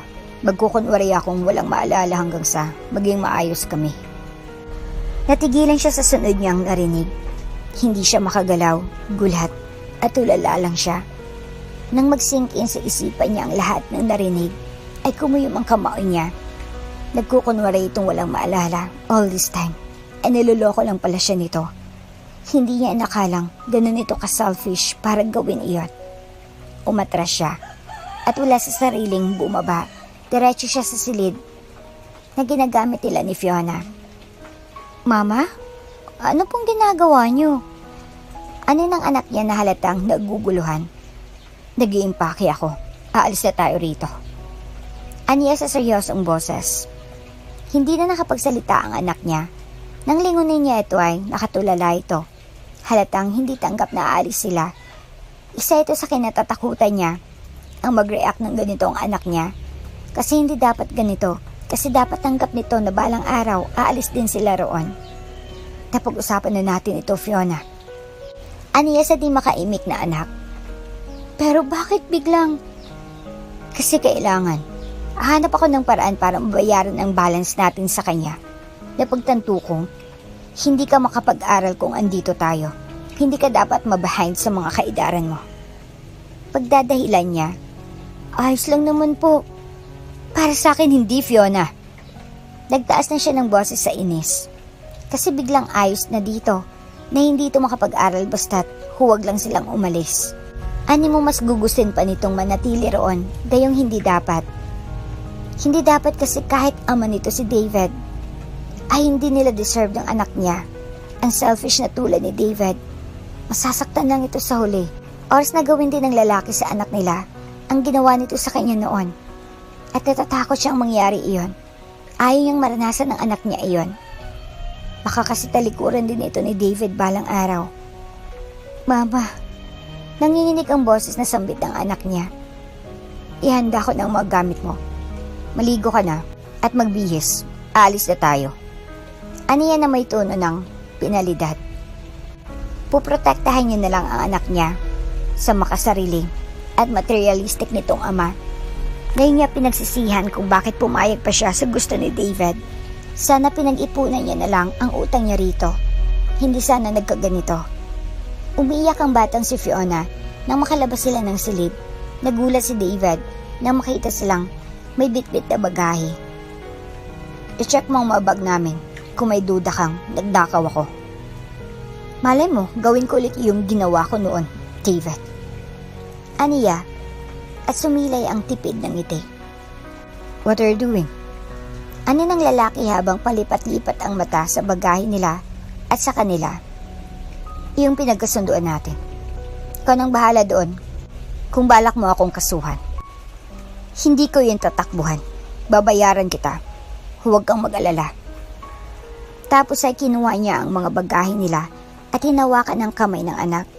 Hindi pa rin maampat ang pag-iyak ng anak niya. Kung ayaw mo i-check ang bagahe namin, ikaw ang bahala. Aalis na kami. Aniya, at nagsimula ng maglakad. Natulala si David at hindi na sila nagawang sundan pa. Habang palayo siya sa bahay at naririnig niya ang mga hikbi ng anak ay parang dinudurog ang puso niya. Pakiramdam niya, siyang kontrabida roon. Pakiramdam niya, siya pa itong nakakasira ng magandang larawan. At ang kakaibang bigat at sakit sa puso niya ay heto at ginugulo siya ng bawat hakbang niya palayo sa mansyon.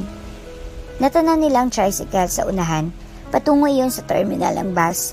Pumara siya ngunit nanginginig ang kamay niyang nakataas. Hindi niya alam kung nagkakasundo ba talaga ang puso niya at utak. Kasi bakit ganon? Bakit parang ang hirap humakbang palayo? Mama! Sambit ng anak niya habang palapit ang tricycle. Humigpit ang kapit nito sa kamay niya na animo, may konting pagtutol doon. Pero nang nakalapit ng tricycle, ay hinila niya na ang kamay ng anak. Napalingon siya nang mapansin na ayaw nitong humakbang. Ngunit nilakasan niyang hila rito upang mapilitan nitong sumunod sa kanya. Nagtagis ang bagang niya nang makaupo na sila sa tricycle.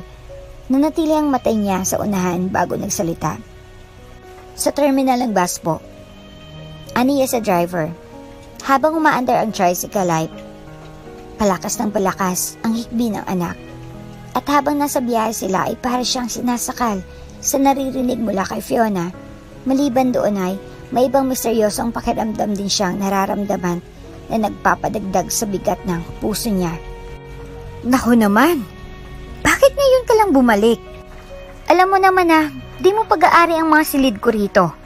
Malamang napaupahan ko sa iba. Anong kikitain ko kung hayaan ko lang na nakatenga dyan? Alam nga naman hintayin pa kita.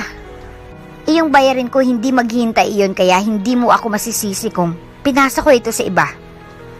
Ani ng landlady habang ngumunguya ng bubble gum at nagpapaypay ng abaniko. Napalunok siya. Bumalik sila sa dating tinitirhan nila. Umaasa siyang may babalikan pa siya. Maging ang trabaho sa palengke ay binigay na rin sa iba. Ibig sabihin ay wala na siyang trabaho ngayon. Ang malalay, wala na rin ang inupahan nila noon dahil binigay na sa iba. Kanina patahimik ang anak niya. Wala itong imik habang papunta sila roon. Mukhang wala rin itong balak na kausapin siya matapos siyang pilitin itong sumama. Hindi niya lang inaasahan na magagalit ito ng ganun sa kanya. Hindi naman ito lubusang kilala talaga si David. Pero ito, at ganito kalala ang reaksyon ng bata sa naging pasya niya. Papaano pa kaya kapag nalaman ng anak niyang ama nito si David? Baka magkaroon pa ito ng rason na iwan siya at sumama kay David. Napalunok siya nang makaramdam ng kabasan na isip. Kumain na muna tayo. Alam ko nagugutom ka na rin, anak. Aniya sa bata, kaya lang nanatili itong tahimik. Naninibago siya. Hindi ganito si Fiona noon. Bigla na lang itong nagkaganito dahil kay David. Naglakad sila tungo sa labasan, ngunit nagulat na lang siya ng isang kotseng biglang sumulpot. Muntik na silang masagasaan kung di agad ito nakapag-break. Ayos ka lang? Kaagad niyang tanong sa anak niyang wala sa sarili at mukhang walang pakialam sa nangyari ngayon lang. Ayos lang kayo? Isang lalaking humahangos na bumaba mula sa kotseng minamaneho ang nagsalita.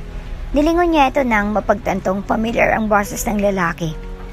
At nang lingunin niya ay kilala niya kaagad ito. Jed? Namilog ang mga mata niya. Dalisay? Maging ito ay nagulat. Si Jed ay anak ng attorney na siyang nag-asikaso sa papeles upang may benta niya ang mga ari-arian ng kanyang ama. Kababata niya si Jed. Malapit na malapit ito sa pamilya niya kaya maging sila close rin sa isa't isa. Oh my God! Bulalas ni Jed sabay sugod sa kanya upang ikulong sa mahigpit na yakap. Napangiti siya nang maramdaman ng mainit na yakap ng kaibigan. Napansin ni Jed ang bata na hawak niya sa kamay niya. Kunot nang humiwalay si Jed at nagtatanong ang mga matang tumingin sa kanya. Siyang anak ko. Aniya na nakangiti. Alam ni Jed kung kaninong anak si Fiona kaya't hindi niya sabihin na gets ni Jed ang sitwasyon niya. Let's catch up. Tara. Lumapit si Jed sa sasakyan nito at pinagbuksan sila ng pinto. Nilingon niyang anak at hinila. Nakabusangot si Fiona. Humantong sila sa isang restaurant, nag-order ng maraming si Jed. Kapansin-pansin na walang gana sa pagkain si Fiona. Hindi na kayo makabalik sa inuupahan niyo noon? Ani Jed habang nakakunot ang noo. Tumango siya. Binigay na sa iba. Sa iba na lang kami magkahanap. Papaano kapag di kayo nakahanap ngayon? Bumukas ang pag-aalala sa mukha ng lalaki. Bahala na. Tapos ngumiti siya matapos magkibit balikat. Nahulog sa malalim na pag-iisip si Jed bago nagsalita. Pwede kayo sa kondo ko habang hindi ka pa nakakahanap ng matutuluyan niyong dalawa. Offer ng lalaki. Tatigilan siya. Kaya lang, mas delikado sa labas. At least safe kayo sa kondo. Tutulungan na rin kitang maghanap. Magtatanong-tanong ako sa mga kakilala ko kung saan mas maganda tsaka tutulungan na rin kitang makahanap ng trabaho kung gusto mo rin. Napanganga siya sa magandang offer ni Jed. Malaking tulong nga rin iyon. Lalo pat sabay na nawala sa kanya ang dalawang binanggit nito. Kailangan nila ng matutuluyan pati ng trabaho. Sumama sila kay Jed matapos silang magkwentuhan sa restaurant. Maging sa kotse ay maraming naikwentong lalaki. Nalungkot siya nang malaman na namatay na palang ama ng lalaki. Malaking naitulong nito sa kanya noon. At isa sa matalik na kaibigan iyon ang kanyang ama. Free to use this room. 3 ang guest rooms. Luckily, nakapagpagawa ako if ever may makikitulog dito. Ani Jed nang makarating sila. May 2nd floor ang unit. Tiyak niyang mahal. Natutuwa siyang afford na ni Jed ang ganitong unit ngayon. Salamat Jed, hayaan mo. Makakahanap din kami kaagad. No need to worry. Ayos lang. Kahit kailan niyo gusto magstay, free kayo rito. This is better than rooming outside. Baka sa pagmamadali niyo, ay mapasubo kayo sa hindi magandang paupahan. Napatango-tango siya sa sinabi ng lalaki. Tama naman ito. Nagpapasalamat siya at kahit papaano'y pinadalan siya ng tulad ni Jed sa oras ng kagipitan. Nagpapasalamat siya at hindi naman pala sila gaanong minalas. Nilapag niyang gamit nila sa kama ng guest room. Nilingon niyang anak na patingin-tingin sa paligid. Nilapitan niya ito. Magandang silid, di ba? Aniya. Matagal bago ito nagsalita. Mas magandang silid natin sa bahay ni Sir David. Natigilan siya. Ilang saglit ay nilingon siya ng anak. Hindi mo siya nakwento sa akin dati. Ano mo ba siya? May ibang bagay pa ba akong hindi alam? May lamig sa mga mata ng bata nang sabihin iyon. Napalunok siya. Napabuntong hininga siya bago nagsalita. Anak kasi, ayos lang. Kahit iyong dahilan kung bakit tayo umalis sa poder ni Sir David. Hindi mo rin naman sinabi sa akin. Basta-basta mo lang akong hinila palayo roon. Nagbitiw ng hilaw na ngiti ang anak niya. Gusto niyang magsalita pero hindi niya magawa. Humiga ang anak sa kama at nakatagilid itong natulog. Nakatalikod sa kanya at tila ayaw siyang kausap pa. Itong cold treatment ng anak niya sa kanya ay mahirap para sa kanya. Hindi niya pa kailanman naranasan kay Fiona ito, ngayon pa lang. Hindi lang isang linggo ang itinagal nila roon. Hindi niya rin inaasang aabot sila ng isang buwan, kaya nagdesisyon na siyang maghanap ng trabaho sa malapit. Nagsisimula na rin na pumasok sa isang public school si Fiona, kaya kailangan niyang kumita ng pera. Gusto niyang sanayin ang sarili sa kalamigan ng pakikitungo ng anak niya sa kanya. Nasasaktan siya pero kailangan niyang indahin. Umaasa siyang balang araw, bumalik din sa dati si Fiona. Hi, sorry kinagabi. Bumungan sa kanya si Jed nang pagbuksan niya ito. Katulad ng gabi-gabi nitong ginagawa, may dala ulit itong mga pagkain at sinasiguro nitong mga paborito nila ni Fiona ang dala nitong pagkain. Nagluto ako ng sinigang. Aniya. Kapag sahod niya, bumibili siya ng bangus para isigang dahil alam niyang gusto rin iyon ni Jed. Namilog ang mga mata nito. Talaga? Para itong batang binilihan ng candy sa reaksyon nito, sabay silang nagtungo sa sala at naabutan si Fiona na nagsusulat. Tinignan lang ng bata at binalik ang tingin sa ginagawa. Nagdala ako ng paborito mo, Fiona. Kumain na tayo? Masayang bunga ni Jed sa bata, pero hindi ito pinansin ni Fiona. Binalingan siya ni Jed, bakas ang kabiguan sa mga mata. Tara na, kain na tayo. Bawi niya upang maalis ang kalungkutan sa mga mata ni Jed. Walang ibang ginawang lalaki kundi ibigay ang lahat ng gusto ng anak niya. Nakikisama ito sa anak niya samantalang kalamigan ang tugon ng kanyang anak dito. Fiona anak, kumain na tayo. Yaya niya kay Fiona na ayaw pa rin umalis sa kinaupuan nito. Patuloy itong nagda-drawing ng kung ano-ano. Mauna na kayo, mamaya na ako. Anito. Lumaylay ang balikat niya sa naging sagot nito. Nilingon niya si Jed na naglalapag na ng 3 plato at 3 pares ng tinidor at kutsara. Hindi naman talaga sumasabay sa kanilang anak niya pero parating may nakalaan na plato at kubyerto si Fiona sa mesa. At si Jed mismo ang naglalapag ng mga iyon, maging si Jed ay umaasang pagbibigyan nito ng anak niya. Kumain na tayo. Aniya na lamang. Si Fiona. Nag-aalangang tanong ng lalaki. Ngumiti siya. Kakain daw siya mamaya. Patuloy na gano'n ang araw-araw nila kasama si Fiona. Araw-araw din niyang sinisisi ang sarili kung bakit pinakilala niya sa anak si David dahil hindi niya inasahang magkakaganito ang anak niya. Nasa restaurant ako malapit sa kondo. Dumiretso na kayo rito. Dito na tayo kumain. Ani Jed sa kabilang linya. Tapos siyang sunduin ng anak at nasa biyahe na bigla nalang tumawag si Jed. Napag-usapan nilang kakain sila sa labas ngayon. Birthday ng lalaki at masyado itong abala para magpa-party pa. Sa kagustuhan nitong kahit papaano ay makapag-celebrate pa rin ng birthday, ay nagdesisyon nitong sa isang restaurant na lang malapit sila mag-dinner kasama si Fiona. May bitbit siyang regalo para kay Jed at nang makarating sila sa mismong restaurant ay kumaway kaagad ang lalaki. Malawak ang ngiti nito ang matanaw sila. Happy birthday, Jed! Aniya at niyakap ang lalaki sabay abot ng regalo niya. Salamat. Nag-abala ka ba? Natutuwang tinanggap ni Jed ang bigay niya. Nakangiti siya ang pinagmamasdan ang reaksyon ng lalaki. Ngunit naglawang ngiting iyon nang matanaw ang mga matang nakatingin sa kanila mula sa kabilang mesa. Si David. May kaharap na lalaki.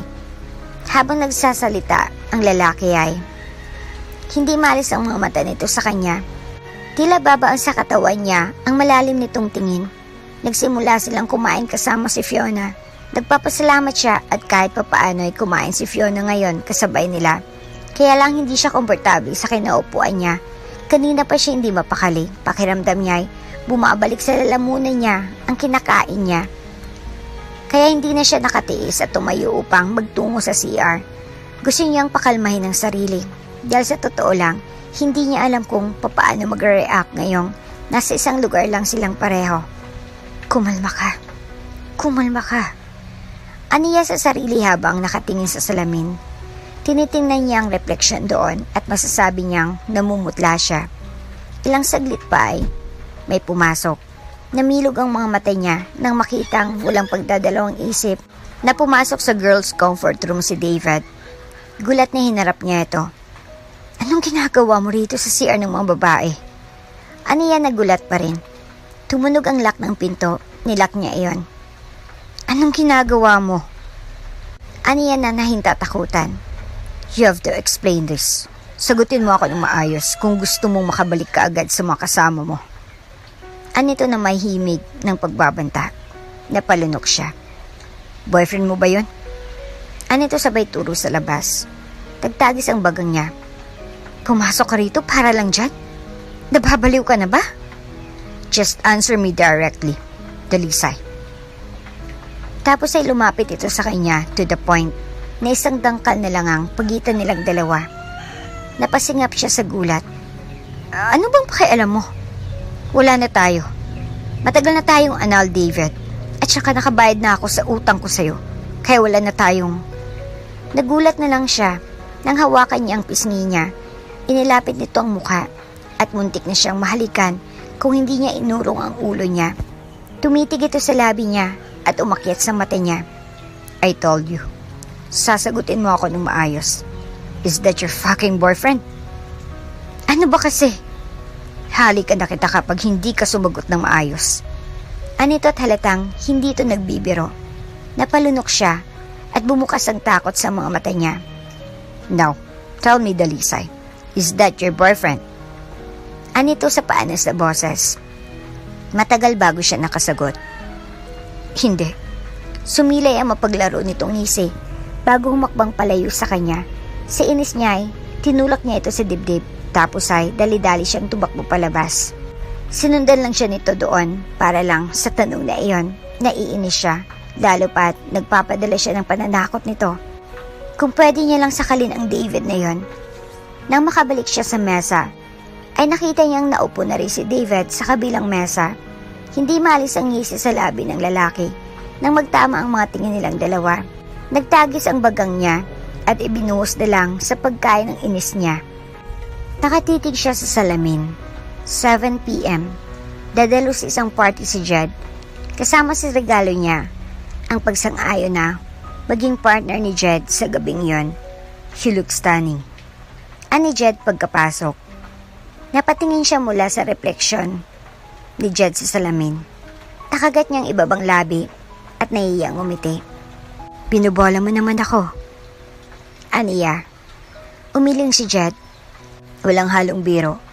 You're stunning and beautiful, Dalisay Corvera. Napangiti na lang siya. Salamat. Lumapit ang lalaki at may kinuwang kahita sa ilalim ng coat. Inilabas ito sa kahitang isang kumikinang na kwintas. Please, wear this. Aniya tsaka inilagay sa leeg niya ang kwintas. Hindi mo na kailangang. No, I insist, Dalisay. Kailangan mo itong suotin ngayong gabi, please. May pagsusumamo sa mga mata nito nang sabihin na iyon. Napangiti na lang siya. At nang maisuot niya, ay tinitigan niya iyon mula sa refleksyon ng salamin. Sobrang kinang ng ganda niyon. Bagay na bagay sa damit na suot niya, mas nagmukha siyang class. Hindi ko alam kung bulag ba talaga ang ex-husband mo upang bitawan ka. Natigilan siya sa susunod na sinabi ni Jed. Napatitig siya sa lalaki mula refleksyon nito sa salamin. Nakatitig ito sa kanya. Kung hindi kanya kayang pahalagan, ako kaya ko. Nalaglag ang panga niya sa narinig. Ilang saglit na katahimikan ang lumukop sa paligid. Hindi niya alam kung paano ang approach niya sa sinabi nito. Hindi niya alam kung anong isasagot sa sinabi nito. Kinakabang humarap siya sa lalaki. Baka late na tayo? Tara na. Aniya na may hilaw ng ngiti. Kaagad siyang umalis sa harapan nito at naunang bumaba. Dahil sa sinabi ni Jed, naging awkward na tuloy ang pagitan nila ng dalawa. Ilang taon ang kaibigan at parang kapatid ang turing niya sa lalaki tapos biglang magko-confess ito ng ganon? Hindi niya napaghandaan ng ganitong pangyayari. Hindi niya rin naasahan na balang araw ay magkakaroon ito ng feelings sa kanya, masyadong mabilis at nakakagulat. Kumapit siya sa braso ni Jed pagkarating sa party upang tuparin ang pangako niyang maging partner nito sa gabing iyon. Kahit nagkaroon ng lamat ang pagkakaibigan nila noong gabing iyon, ay ginawa niya pa rin ang lahat upang magmukhang kasuwal pa rin ang kanilang dalawang lahat. Kakausapin ko lang sila doon.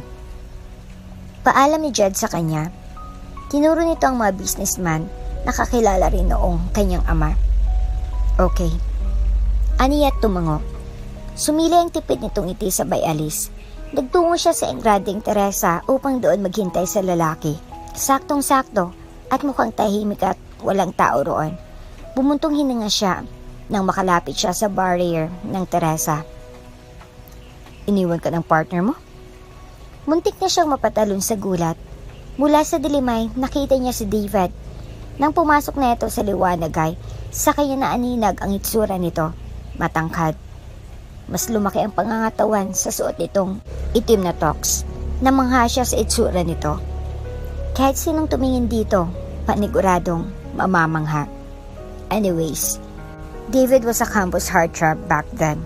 Maraming baliw rito noong high school pa lang sila. Ilang beses silang nag-away dahil walang respeto sa relasyon nila ang mga babaeng nagkakandara pa rito. Kung gwapo ito noon, mas lumala ngayon. Where are you going? Ang mga alis na saan siya nang bigla nitong hinawakan ng kamay niya. Marahan iyon. Pwede niyang tabigin pero hindi niya ginawa. Anong kailangan mo? Ani at iritadong binalingan ng lalaki. Just asking. Anito at sumilay ang nakakalokong ngisi. Natatawang humarap siya sa lalaki. Gusto niyang bawiin ng kamay pero biglang humigpit ang hawak nito roon. Gusto mo bang malaman kung gaano kapayapa ang buhay ko ngayon? Simula nung umalis kami sa pader mo, mas naging masaya pa kami ngayon. At kapag patuloy mo akong lalapitan, gugulo ulit ang buhay namin ng anak ko. Hindi nakatakas sa paningin niya ang dumaang sakit sa mga mata ni David. Ilang saglit ay ngumiti ito, ngiti na may pait. Okay, I'm sorry for that.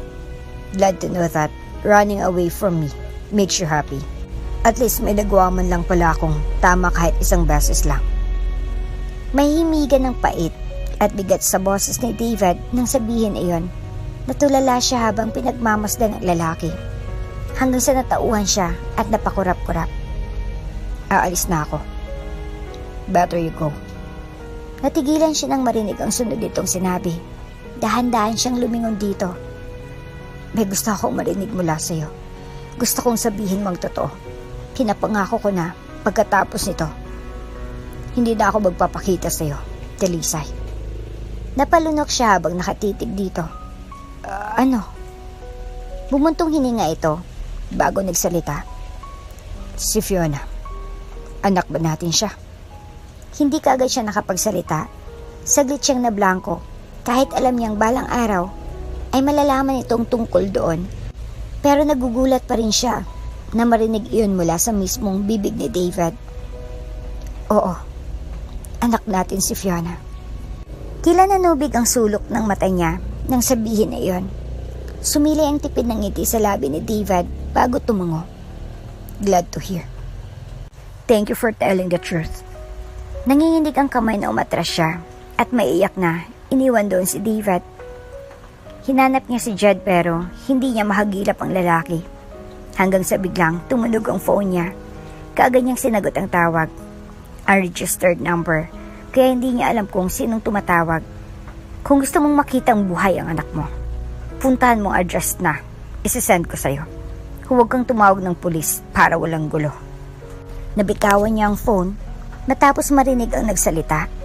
Tuliro na tumingin siya sa paligid hanggang sa muling nagtamang mga mata nila ni David. Wala sa sariling umalis siya. Halos hindi niya magawang ihakba ang paa niya nang pulutin niya ang phone niya. Hello? Please, sumagot ka. Anong ginawa niyo sa anak ko? Nasaan ang anak ko? Nanginginig ang boses niya nang sabihin iyon. Kaya lang nang tingnan niya ang screen ay wala nang katawag niya kanina. Binaba na nito ang tawag. Kaya natataranta na umalis siya hanggang sa makalabas siya ng venue. Nanginginig ang kamay na inalis niya ang heels niya upang makapaglakad siya ng maayos. Dalisay! Umiiyak na nilingon niya ang tumawag sa kanya. Nalingonan niya si David, bakas ang pag-alala sa mga mata nito nang mapagtantong umiiyak siya. Si Fiona! Si Fiona! Hindi niya madugtungan ang sasabihin dahil sa taranta at takot na nararamdaman. Muntik na siyang mabuwal, mabuti na lang at nasaluka agad siya ni David. Tinulungan siya nitong pumasok sa sasakyan. Kinidnap ang anak natin, David. Umiiyak niyang pag-amin nang nasa sasakyan na sila. Ang phone mo. Anito tapos nilahad ang kamay. Kaagad niyang binigay ang phone niya. Tapos may tinawagan si David habang umaandar ang sasakyan. May papatrace akong tawag. Tapos puntahan niyo ng mga kasama mo ngayon. Huwag niyo silang bulabugin hanggat hindi pa kami makakarating. Is that clear? Anito sa tawag. Tsaka pinasibad na nito ang sasakyan. Matapos ang tawag, hindi siya matahan-tahan habang nasa biyahe sila hanggang sa maramdaman niya ang kamay nito sa kamay niya. Dahil sa init ng hatid niyon, kahit papaano'y nabawasan ang kaba sa puso niya. Mahanap natin siya. Ligtas ang anak natin. Anito sa kanya upang pagaanin ang loob niya. Minuto lang ang naging biyahe nang marating nila ang abandonadong gusali sa isang tahimik na lote. Ayaw siyang isama ni David ngunit kailangan niyang magpakita dahil siya ang kailangan ng mga kidnappers at hindi si David. Take care. Ani David at niyakap siya bago pinayagan na pumasok mag-isa sa gusali. Nakahanda ng mga tauhan ni David na naunang dumating sa location kaya 100% na nakakasiguro si David na hindi siya mapapahamak. Nandito na ako. Ilabas yung anak ko. Sigaw niya nang makapasok sa gusali. Ilang saglit ay lumabas nga ang may pakana niyon. Namilog ang mga mata niya nang sumulpot si Daniela. Daniela? Gulat na gulat pa rin na nakatitig siya sa babae. Tagulat ka pa talaga? Sure one and only enemy. It's me. Proud na sabi ni Daniela. Ang anak ko. Aniya na kinakabahan. Lumabas ang tatlong lalaki may hawak na baril sa kabilang kamay. Tapos ay sunod na lumabas ay ang isang lalaking may bitbit na sako. Tapos inalabas doon ang anak niyang walang malay. Anong ginawa niyo sa kanya? Sigaw niya nang makita ang walang malay ang anak niya. Akmang lalapit siya, pero tinutukan siya ni Daniela ng baril. Oops, saglit lang. Kailangan muna natin mag-usap tungkol sa offer ko sa'yo. Pumayag ka lang sa gusto ko magiging safety ang anak mo. Ani Daniela, umiiyak siyang tumingala sa babae. Ano yun? Sabihin mo ano yun? Sigaw niya. Sasama ka sa amin at isasaoli ko ang bata sa kaibigan mo. Kaya lang hindi kita ikikip. Ngumisi ito. Papatayin lang naman kita. Baka sakaling pag nawala ka na sa mundong to, may puwang na ako sa puso ni David. Baliw ka. Bulaw niya sa galit. Tumawa ito. Yes, and I'm proud of that. Tapos ay sumaya niya si Daniela na kumilos na siya Umiiyak na lumapit siya at kumilos na rin ang mga tauhan ni Daniela upang ilabas si Fiona. "I-deliver namin siya nang walang gasgas sa kaibigan mo. Huwag kang mag-alala," ani Daniela habang nanatili pa rin nakatutok ang baril sa kanya. Akmang maglalakad na sila nang biglang magsilabasan ang matauhan ni David. Mabilis na tinutukan ng mga ito ang 4 na tauhan ni Daniela. "Ibaba ang baril," sigaw ng leader. Nang mapagtanto ng matauhan ni Daniela na dihado ang mga ito ay kaagad na binaba ng malalaki ang baril. "Are you crazy?" sigaw ni Daniela nang makitang bumaliktad ang matauhan nito. Umatras siya, pinahid ang luha sa pisngi. "Tumigil ka na, Daniela," aniya na nanginginig na ang boses. "No, sino ka para utusan ako?" Ganting bulyaw nito sa kanya. "Kung hindi rin ako mananalo, mas mabuti pang sabay na tayong mawala." Tapos ay kinasa at kinalabit ni Daniela ang baril. Napapikit siya. Hindi niya nagawang gumalaw dahil sa bilis ng pangyayari. Pumutok ang baril at pinapakiramdaman niyang sarili. Ngunit wala siyang naramdaman sa katawan niya, kaya unti-unti siyang nagmulat ng mga mata. Unang bumungad sa kanya ay ang mukha ni David. Nang bumaba ang tingin niya ay nakita niyang dumugo ang bandang dibdib ng lalaki. "David!" Umalingangaw ang boses niya sa buong building. Tuliro na nabitaw ni Daniela ang baril. "David!" Akmang lalapit si Daniela kay David, ngunit pinigilan ito ng matauhan ni David. Nagwala si Daniela habang umiiyak siyang nakaupo at nasa kandungan ng lalaki. "David, kumising ka. Please. Kumising ka, please." Hinawakan niyang kamay ng lalaki. Hindi na nagmulat ang mga mata ni David at bumagsak ang walang buhay nitong kamay. "David!" sigaw niya sa kawalan. Sabi nga ng iba, huwag masyadong magpakasaya. Kasi pagkatapos niyan, may kapalit. Kaya lang masyadong malaki ang naging kapalit ng lahat ng saya na kasama niya si David. Iyong mga masasayang araw na kasama nilang anak niya, ang lalaki, ay napalitan ng kalungkutan. Dapat niya bang sisihin ang sarili dahil mas pinili niyang lumayo rito imbis na pagbigyan ang sarili na makasama ito at ng anak niya? Hanggang sa huling hininga nito, pinoprotektahan pa rin sila ni David. Ito ba yun? Sinalo mo ang bahala para manatili ako sa mundong to at araw-araw kong isumpa ang sarili ko? Aniya habang nakatayo sa puntod. David Allaher. Iyon ang nakalagay sa lapida sa harapan niya. Nag-alay siya ng puting rosas matapos ang 3 taon na lumipas mula noong bumanaw ito. Tumingala siya nang magsimulang mahulog ang madahon na tuyo na tinangay ng hangin. Hanggang sa mapansin niya ang puting kotse sa unahan. Bumukas iyon at lumabas si Judd. Nagbitiw ito ng tipid ng ngiti. Nang magtama ang mga mata nila, si Judd, nanatili pa rin hanggang sa mga oras na iyon sa tabi niya. Umaasa na pagbigyan niya kahit na ilang beses niyang tinanggihan. Kung saan ka man ngayon, sana maging masaya ka na. Uli kong buuin ang sarili ko kahit wala ka na. Bulong niya sa kawalan. Ani mo naririnig siya ni David. Naglakad siya palapit sa sasakyan. Ilang saglit ay isang batang naka-uniforme ang sunod na bumaba. Nakataas ang kilay nito at nakapamaywang. Baka magbago pang isip ni Tito Judd. Dalian mo na, ma. Matari na sita ni Fiona sa kanya. Hindi alam ni Fiona na ang nangyari kay David. Pagkatapos ng libing ni David, ay pinaabot sa kanya ng attorney nito ang last will nito. Ayon nitong sabihin niya sa anak na ito ang ama ni Fiona. Nakakahiyang aminin sa anak natin. Nakakahiyang ginawa ko bilang ama niya. Gusto ko siyang mabuhay na masaya at walang hinanakit sa kalooban niya. Tama ka. Ang paglayo sa akin ay makakabuti sa inyong dalawa. Isa yan sa parte ng sulat na iniwan sa kanya. Hinawakan niyang kamay ng anak at sabay silang pumasok sa sasakyan.